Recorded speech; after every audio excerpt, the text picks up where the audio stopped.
Bonsoir. Donc aujourd'hui c'est l'avant-dernière séance complète, c'est-à-dire de 2 heures, à peu près 2 heures. Bon, aujourd'hui et la semaine prochaine.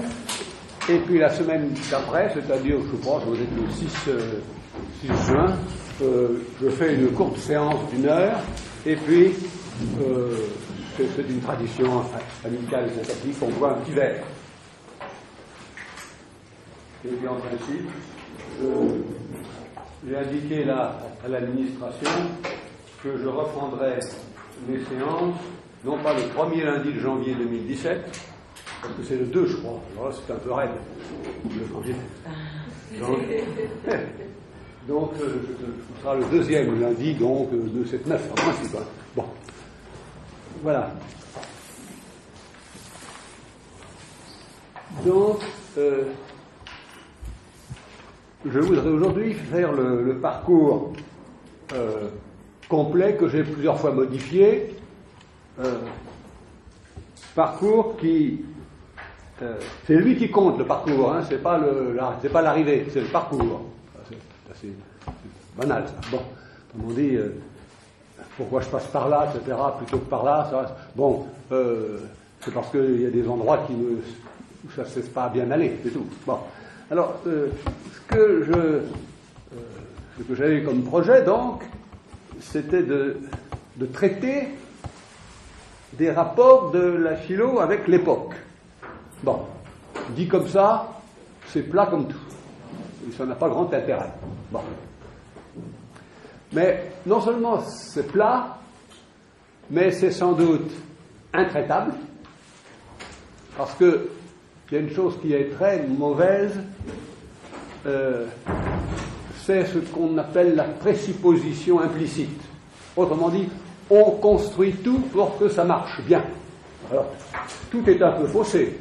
Je peux définir l'époque de telle façon qu'en définissant d'une certaine façon la philo, ça rentre comme ça, très bien. Bon, et ça, on a tout faussé là, et l'époque et la philo.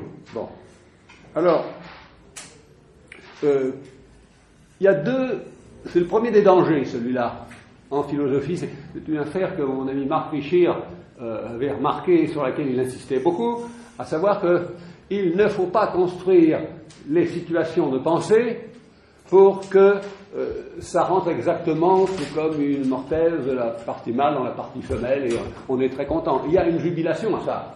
C'est vrai, quand on met un truc qui s'accroche bien, il y a une étrange jubilation, je ne sais pas pourquoi. Bon, je n'ai jamais bien compris pourquoi on a une espèce de plaisir à voir les choses s'ajuster, comme il y a un plaisir à voir la dernière pièce du puzzle entrer. Bon, je ne sais pas, il faudrait... C'est le plaisir de l'articulation, je sais pas. Bon, il y a des choses qui font plaisir à penser, d'autres qui ne font pas plaisir à penser. Une liste, par exemple, c'est modéré. A, B, C, D, E, F. Bon, Aristote est le maître des listes. Bon, donc, conséquence, il n'est pas très plaisant à travailler. On n'a pas de plaisir comme on en a avec Platon. Pas du tout. On a un intérêt énorme, mais le plaisir, il est mince, très très mince. Bon, parce que c'est tari, c'est pas bon. Mais il est attentif. Sans le dire d'ailleurs, il ne faut pas le dire, sans le dire, il est attentif à ne pas construire pour que ce soit ad hoc, comme on dit. Construction ad hoc, c'est-à-dire, évidemment que ça marche, puisqu'on l'a fait pour ça. Bon, ce serait encore le compte, ça, si ça ne marchait pas. Bon, alors, la deuxième chose qu'il faut éviter dans ce genre de situation, quand on s'approche de la philo, c'est que il ne faut pas la pratiquer pour qu'elle se dévore elle-même. Ça, par exemple, Valéry l'avait bien remarqué, quand il dit dans un fragment, à propos, disons, de Zénon d'Élée, c'est comme le serpent qui se mange la queue et qui se dit, mais c'est toujours du moi, ça. Il est en train de se manger lui-même, c'est toujours du moi. Bon, comme Valéry il sait très bien que le moi est envahissant chez lui. Bon, alors, il est indispensable d'exercer, et c'est le mot qui va être important, exercer pour que on ne soit pas en permanence, soit en train de se tirer le tapis sous les pieds, ce qui est assez constant, ça, soit renier petit à petit toutes les présuppositions.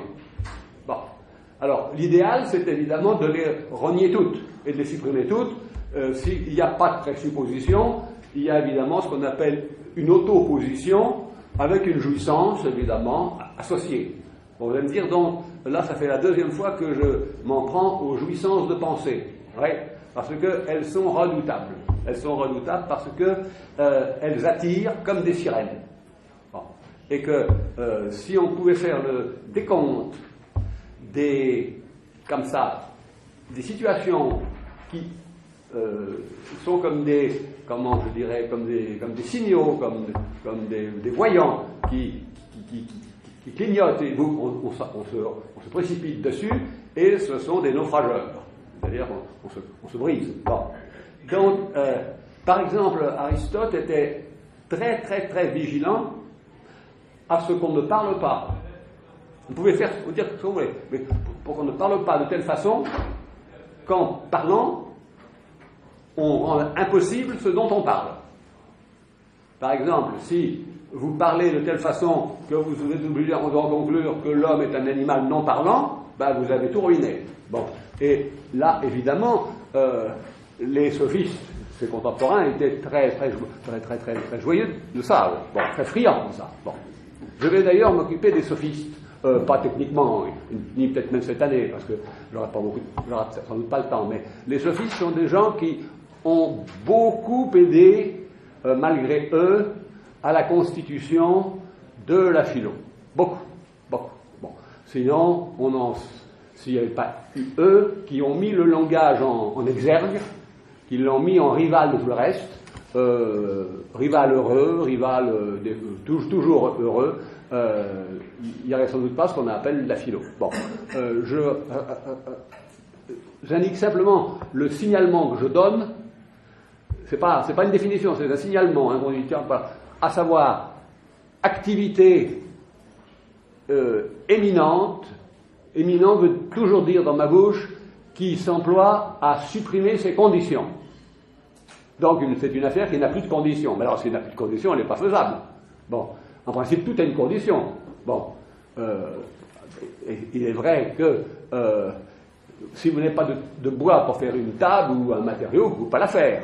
Bon, si vous n'avez pas un plan en tête, vous ne pouvez pas le faire, etc. Bon, par conséquent, l'activité éminente, c'est toujours celle qui fait le maximum d'économies, disons, d'extérieur, de matériaux, de formes, etc. Bon, plus on réduit les conditions, plus il y a à nouveau une jubilation du pensée.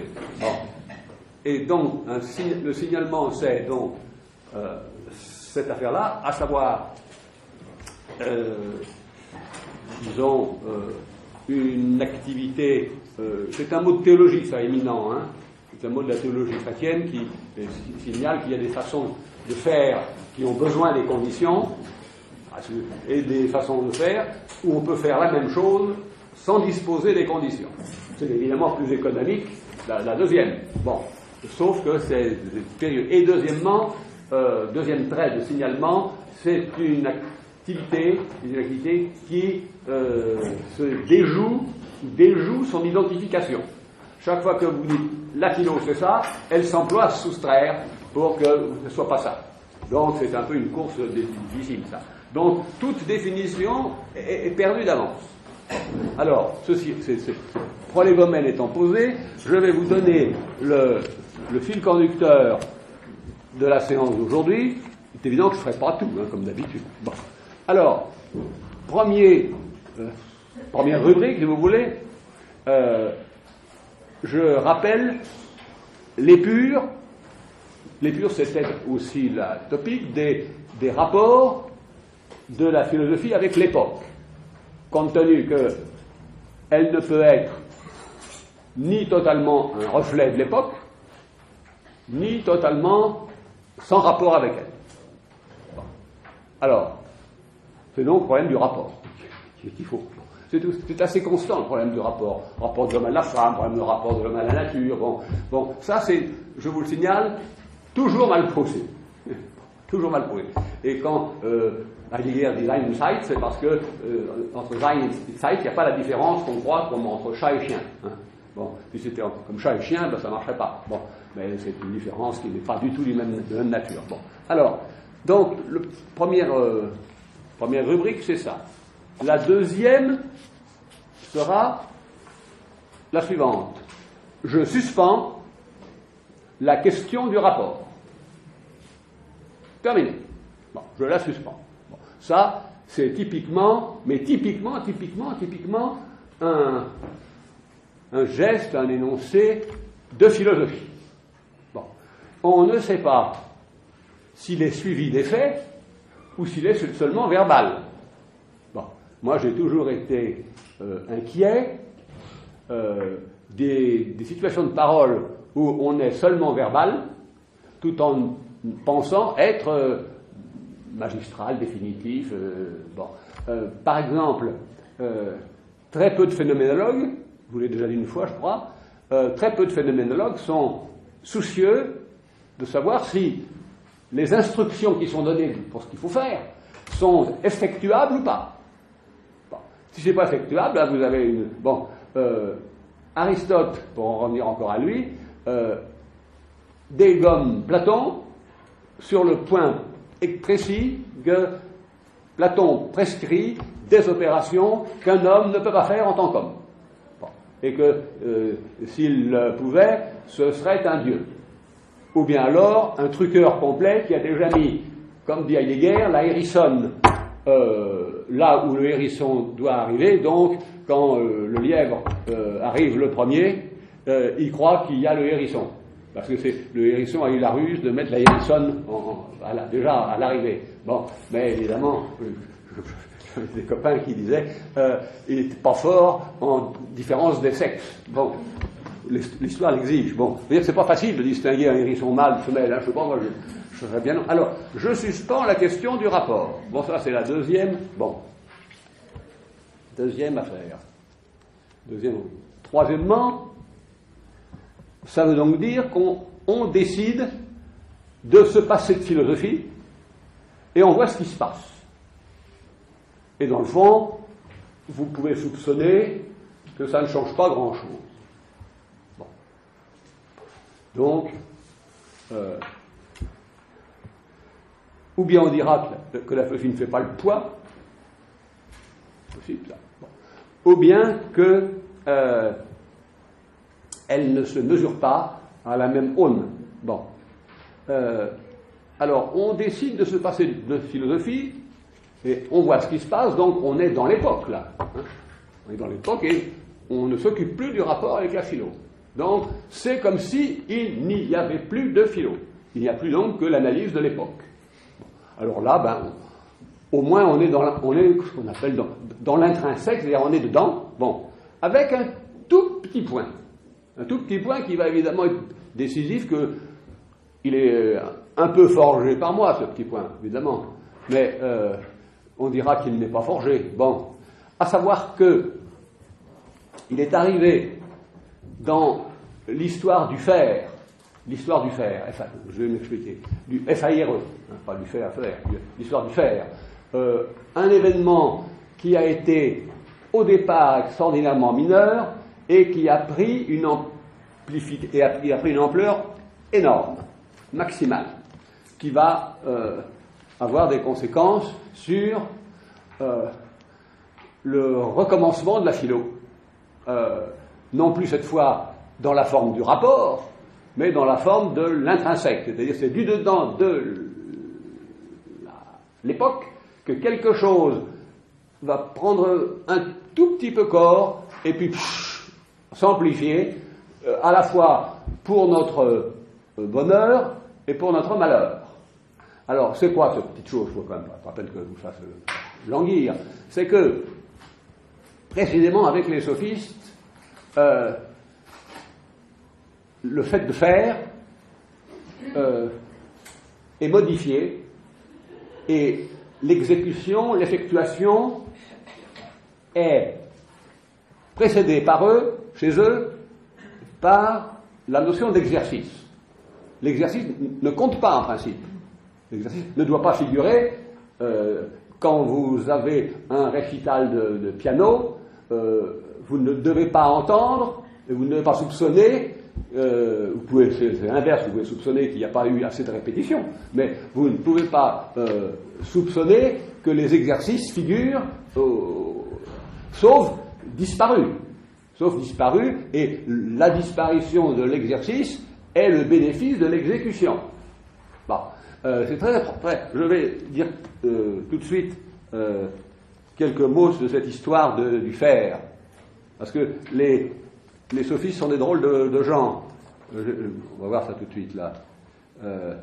Ils s'approchent et puis ils disent: vous avez besoin d'un coup de main. Les gens ont besoin d'un coup de main, surtout qu'il s'agit toujours d'être le meilleur au milieu des mêmes. Les potiers sont, comme dit Hésiode, rivalité du potier avec le potier. Hein. Bon, par conséquent, si le sophiste parvient à rendre plus habile celui qui est dans un métier, il va l'emporter. Et comme en Grèce, rien ne compte qu'il ne soit à l'issue d'un concours, vous comprenez l'intérêt. Bon, alors, il faudra comprendre qu'est-ce que ça implique qu'un véritable exercice. C'est-à-dire que c'est pas tout à fait une exécution elle-même. C'est pas tout à fait l'exécution elle-même. Bon, alors, si vous prenez une histoire du faire, si on est à l'écrire, il y aurait sans doute le grand faire, comme il y a le grand dire. Bon, le grand dire, D-I-R-E. Bon, le grand faire, c'est le faire plénier, on exécute. Bon, je sais pas moi, Napoléon, ça représente le type même du grand faire.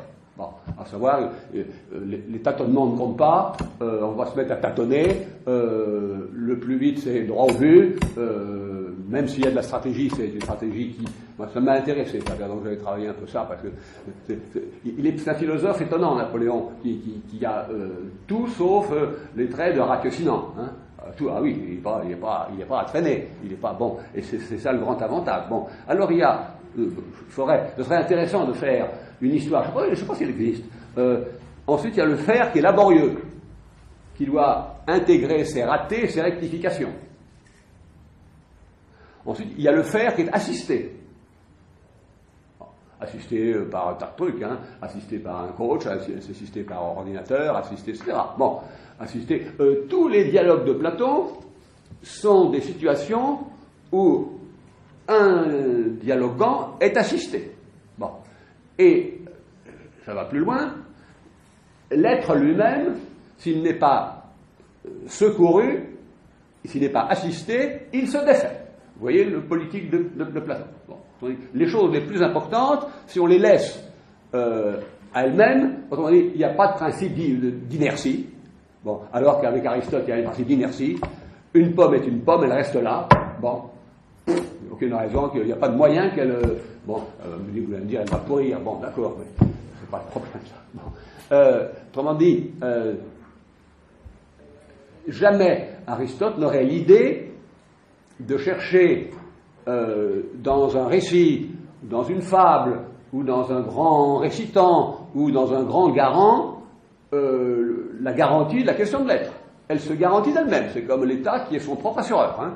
Vous savez, ça, vous avez appris ça, non? Bon, voilà. Bon. Par conséquent, il y a le faire qui est assisté. Puis, il y a le faire supplanté. C'est-à-dire que, salut, l'effectuation, et c'est l'assistant qui fait le boulot. Bon, par exemple, dans le fameux tournoi du jeu là de Go, hein, quand la machine l'emporte une ou deux fois, je crois, sur le joueur, bon, c'est exactement du faire pour celui qui ne joue pas, pour l'homme qui ne joue pas, qui est remplacé par une machine, c'est du faire supplanté. Bon. Vous sentez bien qu'on va tendanciellement vers ça, c'est-à-dire une supplantation du faire, bon, comme de tout le reste d'ailleurs. Bon, on a l'impression que le mot d'ordre contemporain est s'il y a de l'origine, s'il y a de l'original et s'il y a du premier, remplacez-le. Bon, par tous les moyens, au plus vite. Bon, et puis il y a enfin la performance. La performance qui est une façon moderne de récupérer je dirais, la consistance du fer en ayant lieu par le fait qu'il a lieu. Hein. Autrement dit, je pose un hareng-sort, j'ai vu ça jadis, là, il y a 45 ans, je sais pas quoi, une performance, il y avait un banc, il y avait une assiette, il y avait un hareng-sort. Bon, le gars était venu, c'était une fille d'ailleurs, était venu, elle avait posé l'assiette sur le banc, le hareng-sort dans l'assiette, point final. Bon, qu'est-ce qu'elle avait fait? Ça n'avait pas de sens, il n'est pas de sens pour la question du sens, il avait eu lieu ce qui avait eu lieu. Bon, si vous n'étiez pas content, tant pis. Alors là, c'était le contraire, c'était pas la jouissance, c'était la frustration qui était en jeu. Mais enfin, voilà. Bon, et alors, dans cette liste-là, qui est un peu comme ça, empirique, hein, je l'ai faite comme ça. Bon, il faudrait sûrement trouver des nuances. Bon, il faudrait placer quelque part ce qu'on appelle un exercice. C'est-à-dire quelque chose qui est comme l'essai, à savoir un coup qui n'est pas tout à fait pour rien, mais qui ne compte pas complètement. Bon, c'est assez difficile de faire à moitié, c'est-à-dire pas vraiment la chose.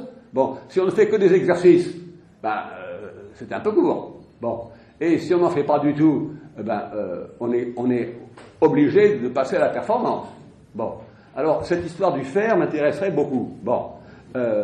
À savoir qu'elle concerne évidemment comment on fait de la philo. On en fait.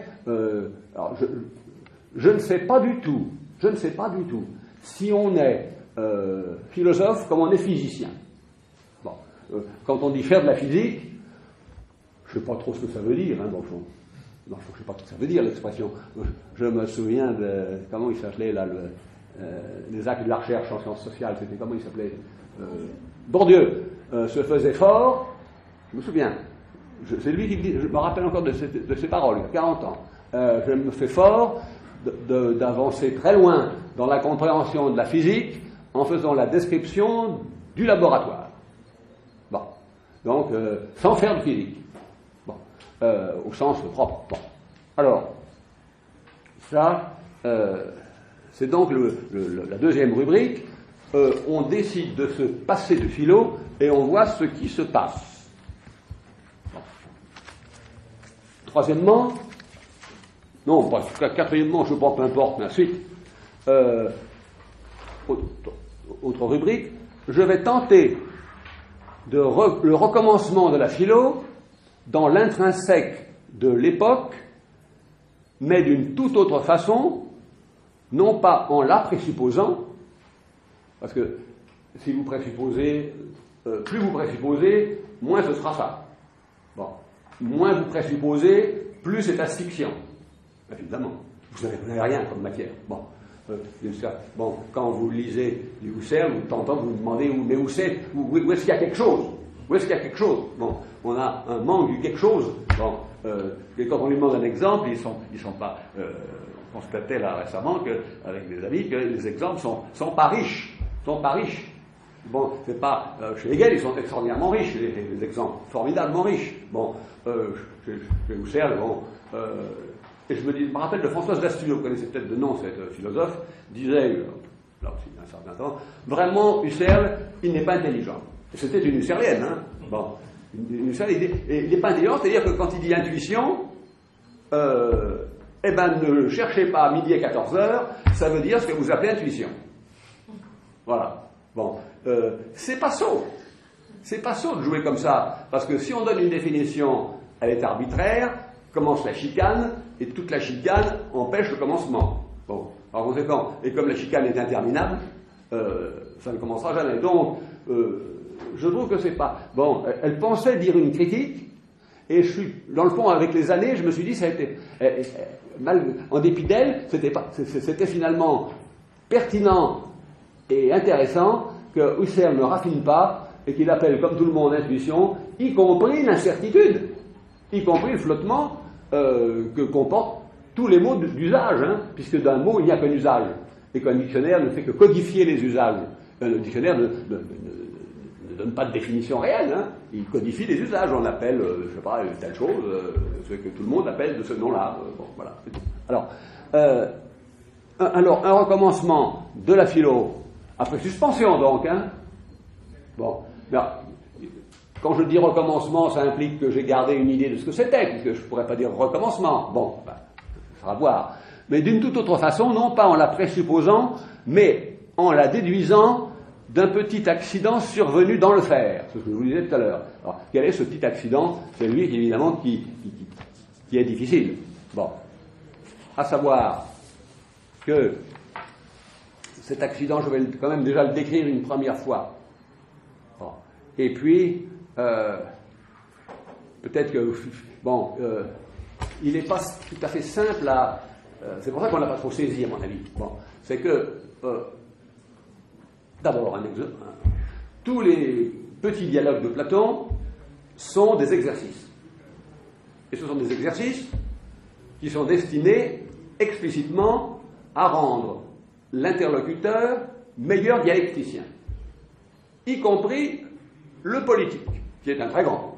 Bon, c'est pas un petit du début, c'est pas de la caisse ou de l'Isis, qui sont évidemment de grandes œuvres, mais c'est petit comme problème. Hein. Bon, qu'est-ce que le courage fera? Bon, c'est pas le courage qui est important, c'est tout à fait d'autres choses. Bon, alors l'exercice, ça veut dire que on n'attend pas un résultat, si ce n'est pour les Grecs la différence qu'il y a entre poiesis, qui est une production, et praxis, qui est une perspectivité. Bon, à savoir que en faisant ça, on se perfectionne, mais on se perfectionne, c'est-à-dire qu'on se rend apte à mieux faire, mais il reste à faire quand même. Bon. Et on ne peut pas éternellement se rendre apte à mieux faire. Bon, parce qu'un jour, on ne fait jamais. Vous savez qu'il y a quelque chose dans l'activité philosophique comment ça s'appelle, c'est un nom en psychiatrie, c'est-à-dire quand on ne peut pas empêcher quelqu'un de rester dans la position où il vient de se mettre. Bon, vous savez, il y a des malades qui ils sont arrêtés comme ça, si on ne leur dit pas baisse ses bras, ils ne le baisseront jamais. Bon, alors, donc, il y a une permanence. J'ai su le nom autrefois, mais c'est pas grave de ne pas savoir le nom, vous voyez ce que c'est, bon, à savoir une espèce de durcissement du moelleux de la vie, qui est qu'elle doit passer d'un geste à l'autre. C'est plus faire un geste, si on reste ça. Bon. Alors, le petit accident, il est le suivant donc, c'est que petit à petit, sous l'influence des sophistes, qui sont des gens dont l'objectif est de rendre plus habile dans ce que vous voulez, c'est-à-dire capable de l'emporter dans ce que vous voulez, c'est-à-dire d'être le meilleur dans là où vous êtes. Bon. Alors, si c'est un métier manuel, c'est un métier manuel. Si c'est à l'Assemblée, c'est plutôt les problèmes politiques qui sont en jeu. Donc, meilleur orateur, plus persuasif, etc., etc., etc. Bon. Et je crois m'apercevoir que, à la faveur de l'exercice, qui est, somme toute, une façon de faire qui reste ultimement ouverte. C'est-à-dire qu'il n'y a pas de conclusion, puisque c'est un exercice. Bon, d'ailleurs, c'est pourquoi il n'y a quasiment pas de conclusion dans les petits dialogues de Platon. Hein? Salut, Kairé, salut. Bon, comptez pas trop sur... Bon, après, il y aura de temps en temps des définitions. C'est pas tellement rigolo, d'ailleurs, quand il y a des définitions. Il les récapitule, il les rembobine. Bon, là, c'est moins drôle. Bon, mais j'aime bien, là, les petits dialogues. Il n'y a pas de conclusion. Bon, ça se termine comme ça. Qui donne bien l'idée qu'on reste sur de l'ouvert. Bon. À la faveur de ça, l'exercice aura tendance à s'émanciper, prendre la tangente. Et au lieu de rester interne à la pratique sociale, ce qui est quand même l'objectif, comme il n'y a pas de résultat, eh bien, il finit par s'enivrer de son opératoire, l'exercice, et s'enivrant de son opératoire, il ne cesse de se surexercer. Et le surexercice n'a pas de meilleur résultat, c'est simplement de la montée en puissance de la capacité, mais qui n'est pas encore exercée, qui recoupe très bien un certain style de philosophie qui est bien plus dans l'aptitude à devenir ceci que dans le fait de le devenir. Bon, si vous lisez Platon est exemplaire là-dessus, c'est sûr. Bon, à savoir que, quel que soit le dialogue, le thème, que ce soit l'amitié, que ce soit l'oraison funèbre, que ce soit dans le Tizène, bon, que ce soit dans le Gorgias, c'est très beau le Gorgias, l'un des plus beaux dialogues pour la scénographie, pour la dramaturgie, magnifique, magnifique. Ça commence dans un petit scénario devant le tribunal, ça finit dans les enfers, devant le grand tribunal des dieux, qui vous juge, bon, qui juge ce que vous valez. Bon. Alors, mais il n'y a pas vraiment, ça se conclut sur un mythe, alors c'est de l'autre façon. Bon. Mais alors, ce qui m'intéresse, c'est que quand un exercice est pratiqué comme un exercice, c'est-à-dire en suspendant sa finalité effective comme résultat tangible et sur lequel personne ne discute. Bref, c'est un résultat, quoi. Hegel, c'est pas un exercice, hein. La philosophie de l'esprit, c'est pas un exercice. Il détestait ça, l'exercice. Ça, c'est bon pour les enfants. Bon, à savoir, il voulait de l'effectif. Bon, c'est-à-dire une opération qui a vraiment lieu. Bon. L'exercice, c'est une opération qui n'a pas tout à fait lieu. Alors, c'est compliqué, ça. C'est compliqué à comprendre. Mais à la faveur de cette surpuissance qui, au lieu de passer à l'acte, comme on dit, c'est-à-dire, imaginez que Racine devienne de fois en fois, mais on ne le sait pas, meilleur auteur de tragédie, mais qu'il n'en écrive pas. Sauf dans ses carnets pour lui, pour s'améliorer. Bon, on sent bien que c'est pas bien, ça. On sent bien que c'est pas bon. Bon, que c'est même ridicule. Bon. Mais c'est comme ça que, dans le fond, se pratique un exercice. Valérie, chez qui on sent très fort l'exercice quand même dans les poèmes.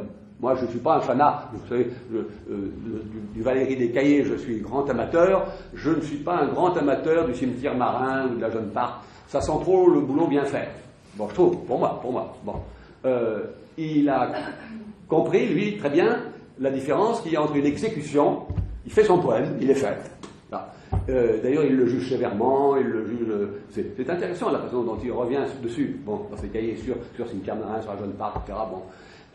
Mais il a conscience qu'il a fallu qu'il passe de l'exercice à l'acte lui-même. Bon. Alors, c'est un étrange état. L'exercice, c'est pas un acte, mais c'est quand même un type d'énergie déployée dont on a coupé la fin. Ce qui fait que la question de la fin ultime va devenir l'hallucination permanente de l'exercice. Et c'est comme ça que, en devenant incroyablement surpuissant, l'exercice va générer, dans ma fable, tous les problèmes que la philo va rencontrer et toutes les entités que la philo fabrique. Bon. Autrement dit, mon idée est que c'est à la faveur d'un faux pas, comme il y a la Félix culpa chez Augustin, c'est à la faveur d'un faux pas que nous avons affaire à des problèmes de fin, de commencement, de substance. Bon, alors ça, je vous le montre, c'est mon idée. Vous voyez bien le problème, c'est que c'est dans le fond par accident qu'il y a eu cette petite anicroche, c'est-à-dire l'action de ces coquins qui a très bien réussi. Les coquins, je les aime bien, ils se font beaucoup, parce que c'est assez amusant. Ils disent régulièrement, vous savez, on peut faire l'économie du vrai, vous savez, si ça semble vrai, ça suffit. C'est bien plus intéressant que le vrai. Bon, parce que, en plus, ça a l'avantage de sembler vrai sans avoir à l'être. C'est l'économie, hein. Vrai sans l'être. Hein. Bon, c'est un... Alors, donc, ce recommencement va m'occuper parce que c'est lui, il vous fait sortir de l'époque. Parce que les objets en question, la substance, etc., c'est transépocal. C'est de toute époque. C'est une trace durcie et sédimentée de, je dirais, ce qui a été accouché par l'exercice quand il s'est de plus en plus lui-même accru en puissance, mais en puissance virtuelle, jusqu'à préférer renforcer son côté potentiel que de passer tout bonnement à la réalisation. Bon, il y a une séduction de rester en l'air. Ah, vous ne pouvez pas faire de philo, quand même, vous le remarquez bien, si vous ne consentez pas, à un moment ou à un autre, à vous laisser séduire par un truc qui va vous attirer des ennuis. Hein. Ça, c'est sûr. Bon. Il y a des attracteurs, la philo est bordée d'attracteurs qui vous font tous signe comme ça. Bon. Et si vous y allez, alors vous allez à tous là, il y a c'est Pascal qui dit ça dans les provinciales, à savoir, il y en a qui cèdent tellement vite au diable que le diable est trompé lui-même. Bon, tellement il croyait avoir rencontré de la résistance, et le type cède tellement vite qu'il n'y a pas de résistance, donc le diable est eu là. Bon, c'est assez bon ça, je trouve. Bon, je trouve ça rigolo. Bon, enfin rigolo, plus que rigolo. Bon, eh bien, il y a un peu de ça dans les attracteurs de philo. Si vous cédez à tous, dans le fond, vous arriverez sans doute à bon port. Bon. Alors, il y a un bruit du diable là aujourd'hui. Alors, ce que je préconise, c'est donc une espèce de parcours en 4 temps. Alors, le premier, tout se joue d'abord dans l'intrinsèque d'une époque, de l'époque, la nôtre ou celle que vous voulez. Bon. Vous vous rappelez comment j'ai caractérisé ce que j'appelle époque, c'est-à-dire un air de famille et un air de parenté de toutes les manifestations qui se présentent dans un espace qui est bordé soit par des fractures, soit par des institutions. Par exemple, si vous faites une histoire de ce que c'est qu'avant 14, bon, avant 1914, bon, 1914 étant une date qui fait rupture, bon, si vous remontez, mettons, je ne sais pas moi, les débuts de la Troisième République, si vous déclarez que c'est une époque, il faudra que vous puissiez établir qu'il y a une sorte égale X, je ne sais pas laquelle, hein, ça c'est difficile, évidemment, une certaine identité, communauté, je ne sais pas comment dire, entre toutes les manifestations, c'est-à-dire entre les bouches de métro, entre la forme des chapeaux, etc. Bon, alors, à la limite, c'est délirant, évidemment, mais il y a quand même de ça. Autrement dit, c'est une façon de retrouver la question de l'un et du multiple qui paraît bien abstraite. Hein. C'est bien abstrait, l'un et du multiple. On va se barber à traiter de ça, quand même. Bon. C'est précisément un exercice de Parménide. Un exercice. Bon. Lui, quand il écrit son poème Parménide, c'est pas un exercice, c'est le grand dire. C'est le grand faire aussi. Bon, puisque dire c'est faire. Bon. Bon. Dans le Parménide de Platon, c'est un exercice. C'est-à-dire que ça ne se conclut pas. Bon. On est simplement devenu meilleur dialecticien. Bon. C'est-à-dire plus souple, plus exercé, quoi. Bon. Alors, ce qui m'intéresserait, c'est donc, je vous l'ai dit ensuite, c'est très difficile de trouver le caractère de ce qui fait l'un d'une époque. Très difficile. Bon, par exemple, on peut trouver qu'il y a dans l'entre-deux-guerres européen une sorte de parenté entre les architectures et puis un certain type d'œuvre et puis un certain type de politique. Bon, tout ça, mais tout ça reste un peu flou, un peu flottant. Hein. Bon,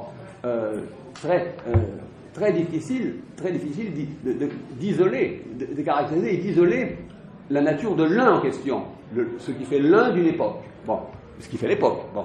Deuxièmement, j'avais dit, il y a époque quand on peut trouver quelques observatoires qui sont les points sensibles où il arrive du changement, un changement qui est parent entre tous les pôles, un changement qui va dans le même sens, à peu près, et changement qu'il faut arriver à diagnostiquer. est-ce que c'est un mouvement qui va vers la répétition, le recommencement, etc., etc., etc. Bon, alors, ce que je voudrais, c'est donc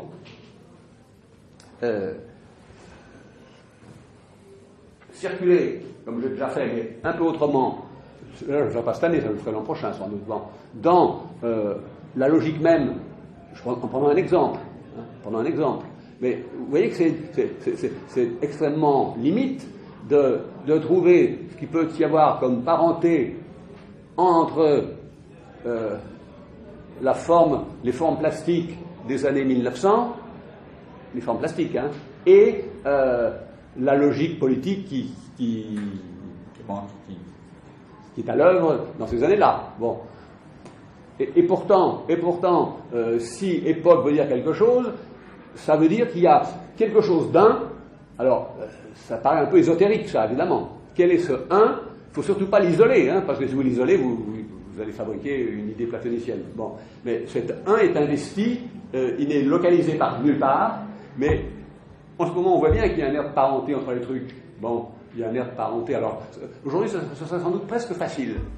Un air de parenté entre l'art, l'industrie, bon, la façon dont sont gérées les carrières, la façon dont etc. Bon, il est sans doute probable que le numérique uniformise et homogénéise les différences, et par conséquent, bon, ça c'est le premier temps. Bon, le premier temps, on pourrait en rester là, évidemment. Dans ce premier temps, il n'y a pas de philo, mais on peut très bien vivre. D'ailleurs, il peut très bien y avoir, quand l'époque a des coups de mou, parce qu'une époque a aussi des coups de mou, quand les changements ou sont trop précipités ou sont trop disharmoniques. Il y a des changements disharmoniques, c'est-à-dire qui ne font pas tenir ensemble les trucs. Bon. Il y a toujours des gens qui se présentent comme des paraphilosophes. Comme il y a de la parapharmacie, vous voyez, la parapharmacie, elle a fini par dévorer la pharmacie. Je connais des pharmacies où pour trouver le médicament, il faut commencer par écarter tous les trucs, le Légigos, etc. Bon, et puis les maquillants, et puis les trucs, etc. Bon, je pense que la paraphilosophie n'a pas besoin de se casser la tête. Elle subvient aux besoins en manque de sens. La philo, c'est pas un problème de remplir le manque de sens. Bon, il y a des tas de choses qui s'occupent pour remplir le sens. Il y a les religions, etc. Il y a l'art, ça remplit de sens. Bon, j'en sais rien si ça remplit de sens. Bon, mais enfin, c'était un petit peu chargé, les religions sûrement, bon, de donner un peu de sens. Bon, je sais pas. Bon. Alors, c'est intéressant la paraphilosophie, parce que je n'aurais pas la cruauté de citer, bon, tous ceux qui peuvent recevoir ce titre, bon, mais j'appelle ainsi ceux qui appartiennent complètement à l'époque, bon, qui sont des véritables miroirs de l'époque, qui ont très bien pigé, ils sont malins, faut que je ne dis pas que c'est idiots, ils sont malins, ils ont pigé ce qu'il faut dire à quel moment pour le rendre ou plus efficace. Alors là, on retrouve la sophistie, ou moins malheureux, on trouve les médecins, etc. Bon, on voit bien. Bon, le coach, tout ça, c'est élémentaire. Bon, alors, pour qu'il y ait philosophie, il faut qu'il y ait un étrange moment, c'est le deuxième temps du parcours, qui est que l'exercice déraille de l'époque. Bon. Il fait dérailler, c'est-à-dire que on va dans le mur. Quoi qu'on fasse, bon, on va dans le mur parce que au lieu d'être performant, puisque c'est ce qu'on nous demande en ce moment, en tant qu'on appartient à cette époque, on est littéralement contre-performant, puisqu'on retient tout le temps l'accomplissement de l'effectuation. Aujourd'hui, vous savez, si on ne fait pas, et la pierre de touche, c'est d'avoir fait, bon, et si on se présente comme je peux le faire, on est Francis Blanche. Hein. mais on est... Ah oui, Francis Blanche est exemplairement un philosophe en germe. Bon, en germe. C'est-à-dire qu'il a compris la différence entre faire et dire je peux le faire. Bon, vous pouvez me passer la salière, je peux le faire. Bon, je trouve ça formidable, moi. Bon, mais c'est de la très haute philo, de la très haute. Bon, mais seulement elle ne déclare pas avec la trompette. C'est-à-dire qu'un acte de langage supplée un geste, est plus efficace qu'un geste. En plus, il y a une économie de plaisir, puisque ça fait rire tout le monde, et que lui le premier, d'ailleurs. Bon, évidemment. Alors, ce déraillement, c'est lui qui finira un beau jour par s'appeler pensée. Penser, c'est avoir déraillé de l'époque. C'est-à-dire, même déraillé dans l'époque. C'est-à-dire toujours, une opération qui a été soit mal commencée, soit mal menée, mais soit mal terminée, mais je précise tout de suite que ces faux pas sont un bénéfice inouï pour nous, parce que ça nous a valu toute la philosophie. Vous voyez le problème? C'est que ce qu'on appelle Aristote, ou ce qu'on appelle Hegel, ce ne sont pas des reflets de l'époque, comme si c'était des miroirs. Bon. Ce sont précisément des organisations discursives qui pénétraient au cœur de l'époque, jusque dans le détail. Marx encore davantage. Bon. Qui, pour des raisons diverses, ont été repris par le mauvais virus, c'est-à-dire le virus de jouir du suspens d'exécuter. Bon. Dans ce suspens, il y a une jouissance. Bon. Une érotisation, donc, du processus lui-même. Bon. À condition que ce soit un coitus interruptus. Hein. Si c'est pas ça, c'est fichu. On voit bien d'ailleurs le rapport qui est entre le plaisir et le coït interrompu. Bon. C'était pas seulement moi qui parlais de ça, vous savez, c'était à la Sorbonne, quand j'étais étudiant, il y avait quelques profs qui apercevaient bien des trucs comme ça. Delaval en particulier.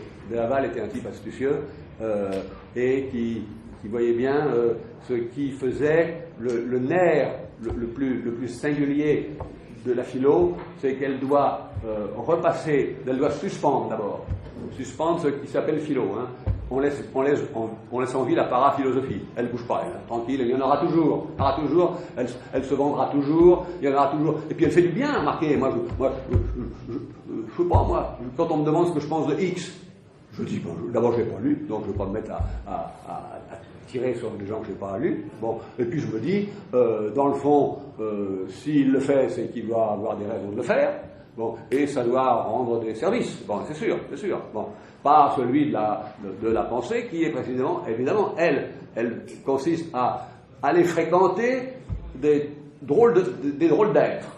Bon, ça c'est une expression que De Santi employait fréquemment. Faire penser et faire de la philo, c'est fréquenter, au sens de se frotter, d'être avec, de fréquenter des irréalités. Alors ne demandez pas comment ça existe le transcendantal, ça n'existe pas. Mais plus vous l'aurez fréquenté cette irréalité, alors il faut faire la liste des irréalités, il faut les distinguer, ils ne sont pas tous de la même nature, etc. Mais l'essentiel à comprendre quand on fait de la philo, c'est que tous les objets, pour moi, tous les objets sont des imaginaires. Ils n'existent pas. La question n'est pas pertinente d'ailleurs. Comment existe le sens? Ce que ça veut dire ça? Il n'existe pas dans les choses, il n'existe pas dans les livres. Le dans n'est pas bon, ne veut rien dire le dans. Bon. Donc, il faut s'ouvrir à un nouveau sens, au sens sensoriel, le sens de ce qui n'existe pas. Bon. Le sens de ce qui ne supporte pas la question d'exister. Bon. Ne demandez pas comment ça existe. Ça, c'est très important. Ne demandez pas comment existe l'autre. Comportez-vous comme si vous le saviez. Bon. Et donc, en agissant, vous montrerez que vous savez. Mais si vous vous mettez à définir ce que c'est que l'autre, regardez Lévinas, il finit jamais l'autre. Il n'est pas fou. Il sait très bien que c'est pas possible. Il n'est pas fou, c'est le contraire, pas fou. Non, c'est pas possible. Bon, Dieu, c'est pareil. La question est-ce qu'il existe ou pas, mais c'est la plus mauvaise des questions, la plus mauvaise. Bon, autrement dit, vous vous empêtrez dans des preuves, ça n'existe pas, bon, tout ça. Comme dit Hegel, les preuves sont à mettre au musée. Bon, les preuves de l'existence de Dieu. Bon, alors, c'est intéressant que le séjour dans les créations de l'exercice, comme on dit, les créations, c'est-à-dire comme on dit les créations de la mode, hein, pour moi, les créations de l'exercice, car l'exercice, il fabrique des chimères, des mirages, des semblants, bon, et tout ça, ça fait la philo. Bon, alors, c'est pas fini, hein, bon. Donc, donc, être philosophe, au sens strict, c'est fréquenter, on est dans la 3e séquence, c'est fréquenter des imaginaires, appelons-les comme ça, ou des irréalités, ou des inexistences, c'est-à-dire qu'il vous est demandé de comprendre sans vous poser la question, est-ce que ça existe? Et donc, la question d'exister est finalement assez rare. Assez rare. Bon. Exister, ouais, bon, chez les scolastiques, ça veut dire être posé hors de ses causes. Bon, ex sistere. Bon, être posé hors de ses causes. Bon, je sais bien que chez Heidegger, il y a des choses sur l'existence, je n'ignore pas. Bon, enfin, est-ce que c'est la même chose que Dasein? Est-ce que c'est la même chose? Bon, je ne sais pas. Bon, enfin, je vais en parler ici. Bon. Alors, il y a maintenant c'est pas fini dans cette 3e séquence, à savoir qu'on peut être plus que philosophe. Je vous ai dit, on peut être ultra-philosophe. Bon. Ça, c'est la reprise du dangereux démon. C'est-à-dire que vous avez été saisi, je résume rapidement, vous avez été saisi par le mauvais génie de vous occuper de ce qui est le cadre de l'époque. Les bords, les limites, etc. Bon. Et si vous prenez ça comme des concepts, je vous disais il y a 2 semaines, c'est perdu. Ce ne sont pas des concepts, ce sont des expériences. Le bord, c'est une expérience, la loi, c'est une expérience, définition de la loi, c'est pas, bon, c'est pas ce qui est requis, bon, etc., etc. Bon. Alors, vous êtes des ultra-philosophes, c'est-à-dire que menacés de convertir en théoricisme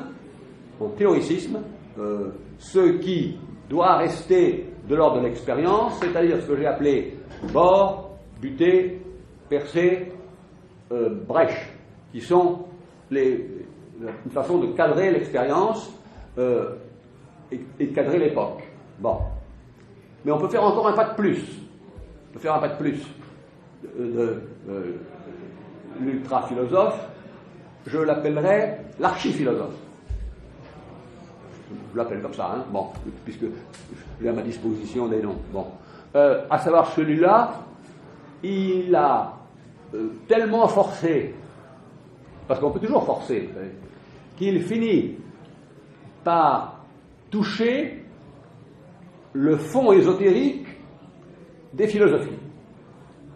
Il est assez facile de toucher dans Platon un fond ésotérique, c'est-à-dire qui échappe au discours, qui échappe à la rationalité, qui échappe à ceci, etc., et qui vous entraîne dans une certaine attitude je dirais, d'expérience limite, où vous y risquez tout, votre vie, votre raison, votre santé, votre solitude, votre relation, bon, vous y risquez tout, et avec une séduction inouïe, bon, séduction inouïe évidemment, l'ésotérisme, c'est drôle, hein, mais non, c'est pas drôle, il y a une érotisation du fait de s'approcher d'une révélation, d'un secret qui est pour des initiés qui ont compris quel était le 2e ou le 3e sens de Platon.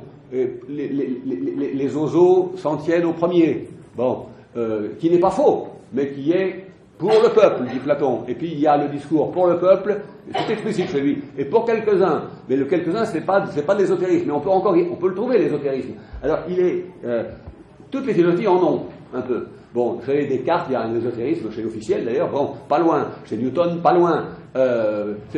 C'est très singulier de voir que même les plus grands rationneux sont absolument toujours menacés d'être capturés par ce qu'il y a d'ésotérique. Alors, il y a sûrement quelque chose comme une révélation hegelienne. Bon, mais est-ce que c'est un hegelien de gauche ou de droite qui va avoir la récompense? J'en sais rien. Bon, mais von Baader était quand même un drôle de gars. Hein. Moi, j'ai un peu lu là. Bon, c'est un hegelien. Bon, oh là là, c'est bon. Mais le problème, il est déjà absolument explicité par Kant dans son rapport à Swedenborg, à savoir que la métaphysique, elle a ses problèmes, ses concepts, ses déterminations, son discours, et puis elle a son fond ésotérique, qui n'est pas pour tout le monde. Pas pour tout le monde, hein, donc c'est sélectif, c'est électif, il faut être un élu, évidemment. Donc la philo, elle finit pas en démocratie, là, hein. Elle finit au contraire en sélection, en école, en trucs qui se passent la nuit, c'est nocturne, ça. Bon, alors, quand on est là, évidemment, on est perdu.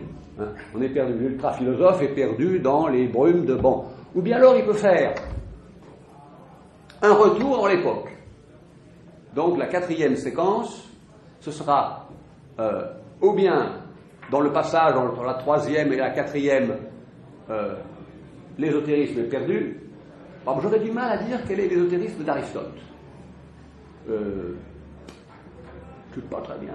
Bon, je ne sais pas très bien parce que lui, malin comme un singe, il dit arrêtez-vous tout de suite, sinon vous allez aller vers un argument du 3e homme. Si vous avez un homme sensible, un homme intelligible, vous avez besoin d'avoir un 3e homme qui vous permet de comparer le sensible et l'intelligible, et puis un 4e, puis un 5e, puis c'est fini. Et il s'appelle Iron. Bon, par conséquent, l'argument du 3e homme lui sert à lui éviter d'être embarqué dans de la régression à l'infini. Mais l'infini, vous savez bien que c'est un attracteur formidable. Bon, par conséquent, même si c'est un mauvais infini, il y a une attraction formidable. Par conséquent, si on faisait la liste de tous les attracteurs, évidemment, être philosophe, c'est être, dans ce sens-là, attiré par des lanternes, qui sont naufrageuses. Hein. Bon. Mais il faut avoir, je dirais, à la fois la ruse, l'habileté de côtoyer tout ça pour en prendre connaissance sans se laisser happer.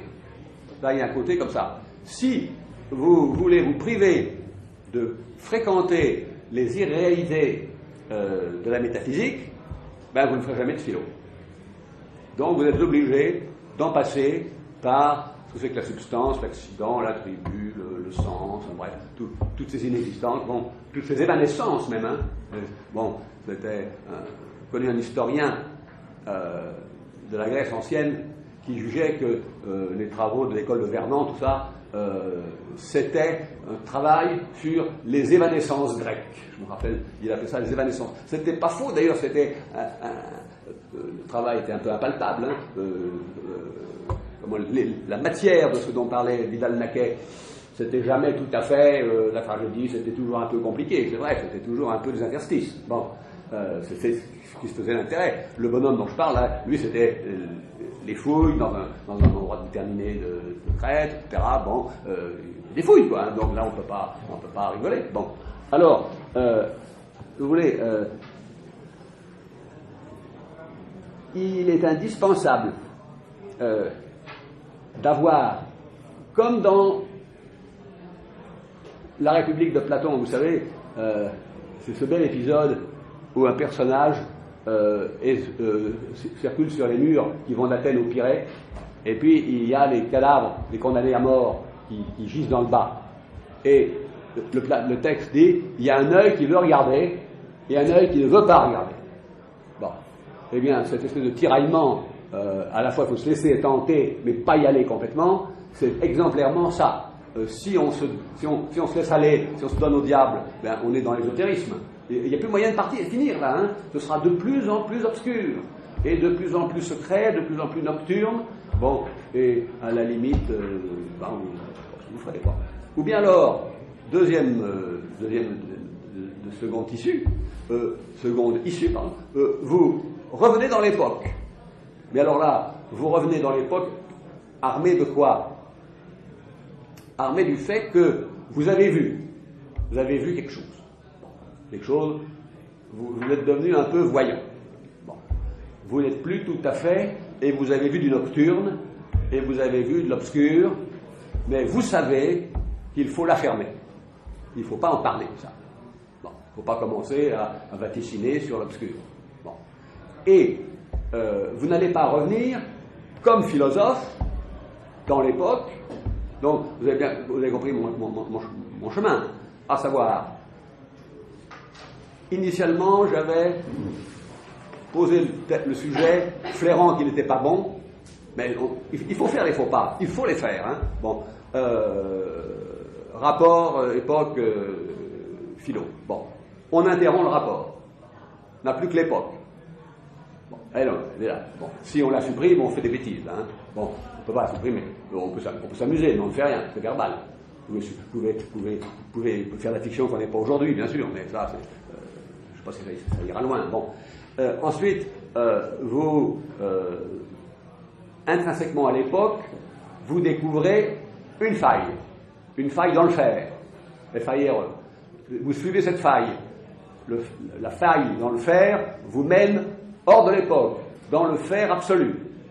Bon, c'est-à-dire celui qui s'échappe de plus en plus et qui, comme c'est bien le cas dans tous les ésotérismes, c'est encore mieux quand on ne fait pas plutôt que faire. C'est encore mieux quand on ne fait rien. Bon. Et on apprend quelque chose là, à savoir que dans le fond, entre faire et ne pas faire, il n'y a pas de différence. Par exemple. Hein. Voilà un propos ésotérique. En logique, on appelle ça contradictoire. Mais quand on fait l'expérience, c'est ésotérique. Quand vous avez une révélation de sens, bon, ce serait intéressant bon, par exemple, pour moi, l'une des révélations que Platon fait comme ça, motus, c'est qu'il y a un cheveu pour la différence entre le philosophe et le tyran. Un cheveu. Bon, pour un rien, ça saute. Hein. Bon, le tyran intelligent, le tyran d'accord, mais le tyran quand même. Hein. Bon, pas le tyran débile, mais le tyran terrible. Bon, et donc, bon, Aristote, je ne sais pas. Ça fait pourtant 50 ans que je travaille à Aristote, je n'ai jamais trouvé... bon, non, je ne vois pas. S'il y en a qui ont des idées, je ne vois pas du tout quelle pourrait être l'ésotérique de... Bon, l'ésotérique de Plotin, c'est presque fastoche, ça. Bon, à savoir, moins il y a de manifestations, mieux c'est. Bon, c'est ce qu'on appelle ça, c'est une sorte d'acosmisme. Moins il y a de monde, mieux c'est. C'est le meilleur des mondes, quand il n'y a pas de monde. Bon, alors, quand il n'y a rien, c'est encore mieux. Bon, il n'y a que des traces. C'est-à-dire, les traces, c'est du rien qui n'est pas quelconque. Si c'est rien, c'est rien. Non, c'est rien. C'est rien. Mais c'est pas quelconque. Donc, on peut discerner de rien. Parce qu'en principe, de rien ne se discerne pas, puisqu'ils sont rien. Bon. Alors,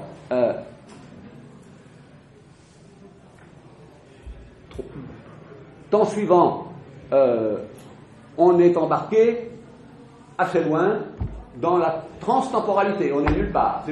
C'est pourquoi on est donc dans la séquence où, embarqué sur le destrier de la pensée, on est un peu ivre. Il y a souvent un motif d'ivresse associé à la vie philosophante. Bon, chez Platon, chez Hegel, chez Nietzsche, il y a une ivresse, c'est-à-dire une perte des repères. On ne sait plus où on en est, une perte des repères, une surexistence. Bon, parce que c'est toujours quand même un problème de surexistence, faire de la philo. Bon, on pose pas le problème de l'existence pour surexister. Hein. Bon, c'est quand même un culot, vous savez que Descartes a de dire je suis, j'existe. Hein. Bon, c'est difficile ça. La pierre de touche d'exister, c'est penser. Hein. Bon, comment on dit, il faut pas séparer. Si vous séparez, vous êtes fichu. Hein. Bon. Alors, une fois que vous avez donc la fréquentation de ces irréalités. Bon. Ça paraît fou aux autres, hein. Pourquoi aller s'occuper d'objets dont on ne sait rien? Non. Est-ce qu'il y a du tout, par exemple? Est-ce qu'il y a du tout? Le concept est très clair. Concept, bon. Mais est-ce qu'il y a du tout qui existe? Je n'en sais rien. Je n'en sais absolument rien. Bon, peut-être qu'il n'y a que du quantitatif ouvert. J'en sais rien, moi. Hein. Bon, peut-être, je sais pas. Bon, on se méfie du tout aujourd'hui parce qu'il y a une attraction vers totalité et totalitaire. Bon, c'est idiot ça, mais le tout est un vrai problème. Donc, est-ce qu'il y a de l'un? J'en sais rien du tout. Est-ce qu'il y a de l'un? Bon, par conséquent, l'un, mais c'est exactement le problème qui est posé dans le Parménide de Platon. Si l'un est, qu'en est-il des autres? Si l'un n'est pas, qu'en est-il des autres? Qu'en est-il du multiple? Si l'un est ceci ou cela. Bon, si l'un est un, c'est pas la même chose que si l'un est, etc. Bon, alors, il y a cette espèce d'époque très singulière où on vit au milieu des inexistences, qui est une partie de la vie du philosophe. Bon, il est ivre, il est presque heureux. Bon, s'il était titillé par l'éternel besoin d'un pas de plus, qui lui sera fatal, c'est-à-dire, à savoir, toucher le fond. Bon, et le sang, qu'est-ce qui se passe là? Pardon? Je voudrais survenir avec. Non, mais je ne sais pas ça. Ah bon, faites ce que vous voulez. Hein. Bon, vous pouvez passer si vous voulez. Bon. Alors, qu'est-ce que je dis? Je ne me rappelle plus. Toucher le fond. Bon. Alors, le fond, c'est du sans fond, généralement, évidemment. Alors là, allégresse de tous les mystiques, etc. Bon, alors il ne faut surtout pas identifier tout de suite, le sans fond, c'est Dieu. Oh là là, ça c'est une précipitation catastrophique. Bon, non, le sans fond, c'est précisément le corrélat de l'énergie illimitée que vous avez à le poursuivre. Bon. Et plus vous allez le poursuivre, plus le sans-fond va se dérober. Bon. Et ça, c'est le jeu de tout ce qui est mystérieux et secret. Ça joue à se moquer de vous. Bon. Et donc, il y a du ludique dans la mystique, c'est évident. Bon. Ils ne le savent pas. Ils ne le savent pas, je crois pas. Bon, ils pensent que c'est sérieux. Mais ils ne voient pas qu'ils sont le jouet d'un rien qui, à chaque pas qu'ils font, recule d'un ou de deux. Ils reculent de deux. Bon, ça va être un peu plus loin encore. Bon. Alors, donc la philo peut finir comme ça, c'est-à-dire tristement, dans une sorte d'ésotérisme de chapelle. Bon. Ah oui, on ne va pas, il n'y a pas d'enseignement, on n'enseigne pas les... Bon, il n'y a que des façons d'être associé au maître, et c'est lui qui va inventer les modes de transmission, mais il n'enseigne pas. Bon, enseigner c'est démocratique. Hein. Bon. Il n'enseigne pas, il donne une sensibilité à, il fait pressentir. Bon, vous savez combien Hegel détestait tous ceux qui ont du pressentiment, pressentir l'absolu. Bon, ça on est dans l'ésotérisme. Bon, alors, il y a l'autre, et puis la dernière phase possible, c'est ayant abandonné le risque d'être un hyper-philosophe, je ne sais pas où j'ai dit là, l'ultra-philosophe, non, pas l'ultra, l'archi, peu importe, c'est des mots, ça. Mais enfin, qui signale bien des états de pensée, des états. Bon, il faut mieux être philosophe, tout court, hein. On s'occupe de ces entités, là, on tourne avec, c'est pas mal, remarquez, hein. Bon, il ne faut pas confondre avec j'insiste, en tout cas avec la paraphilosophie, ça, j'insiste, c'est très important parce que elle a évidemment comme astuce, ils sont pas idiots, hein, de parodier la plus vraie des philosophies. Donc, une bonne paraphilosophie est indiscernable.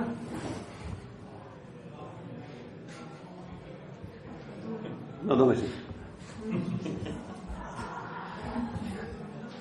Alors, une bonne paraphilosophie est indiscernable de ce que c'est qu'une vraie philosophie pour tout le monde.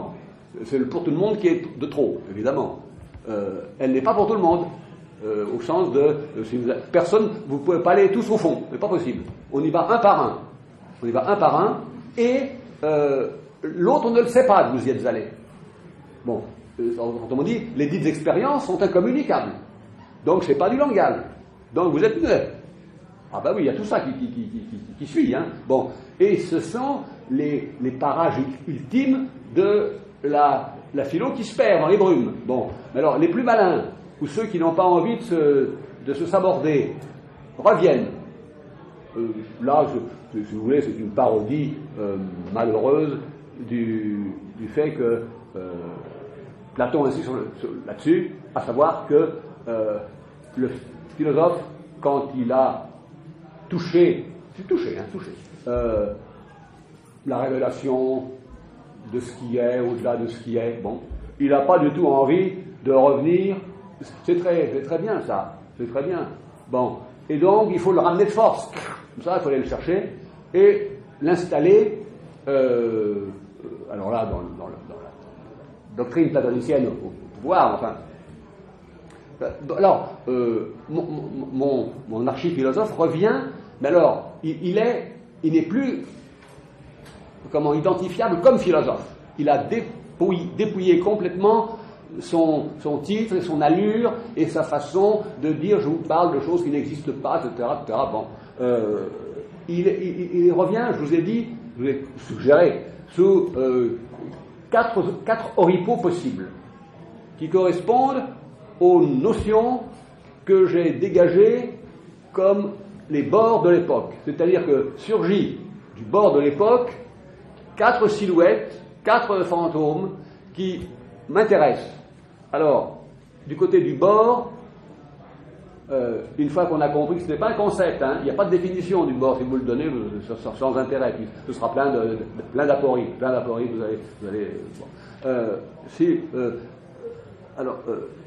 Vous allez, si c'est une expérience, eh bien, l'au-delà de ce bord de l'époque et de l'expérience qu'est le langage, vous vaudra de passer dans le langage, au-delà du langage, ce qu'on peut appeler une certaine dimension de l'acte poétique. Bon. Mais en continuant à parler, hein, pas du tout en se taisant. Ce qui n'était pas du tout le cas d'un Valéry, qui n'était pas poète comme ça. Il n'était pas poète pour dire l'au-delà du dire. Il aurait trouvé ça absolument grotesque. Il y a, là, il est lui, Valéry et Wittgenstein sont des gens très voisins. Bon, très voisins. Bon, là-dessus. Bon. C'est pas moi seulement qui le juge, c'est Antonia Soulès qui connaît bien tout ça. Il va dire tu ne peux pas savoir combien de musique. Je me rends bien compte. Donc, ils sont parents. Bon, ils sont parents, c'est-à-dire que. Alors, je reste sur Valéry. Faire un poème, c'est de l'artisanat pour lui. On a juste les mots, on les fait sonner, et il y a dans les hommes de bonne volonté de Jules Romain une parodie de ce que c'est que la façon d'être un poète à la Valéry. Comment, je ne me rappelle plus comment il s'appelle, Strigelius, je crois, le poète. Strigelius, il me semble. Bon. Et il fait un sonnet sur le mastaba. C'est dans les hommes de bonne volonté, hein, c'est pas moi qui rêve. Bon. Et il y a un portrait absolument drôlatique de ce poète qui n'a aucune inspiration, ce que revendique Valéry, et qui fabrique son sonnet comme on ajuste des mots.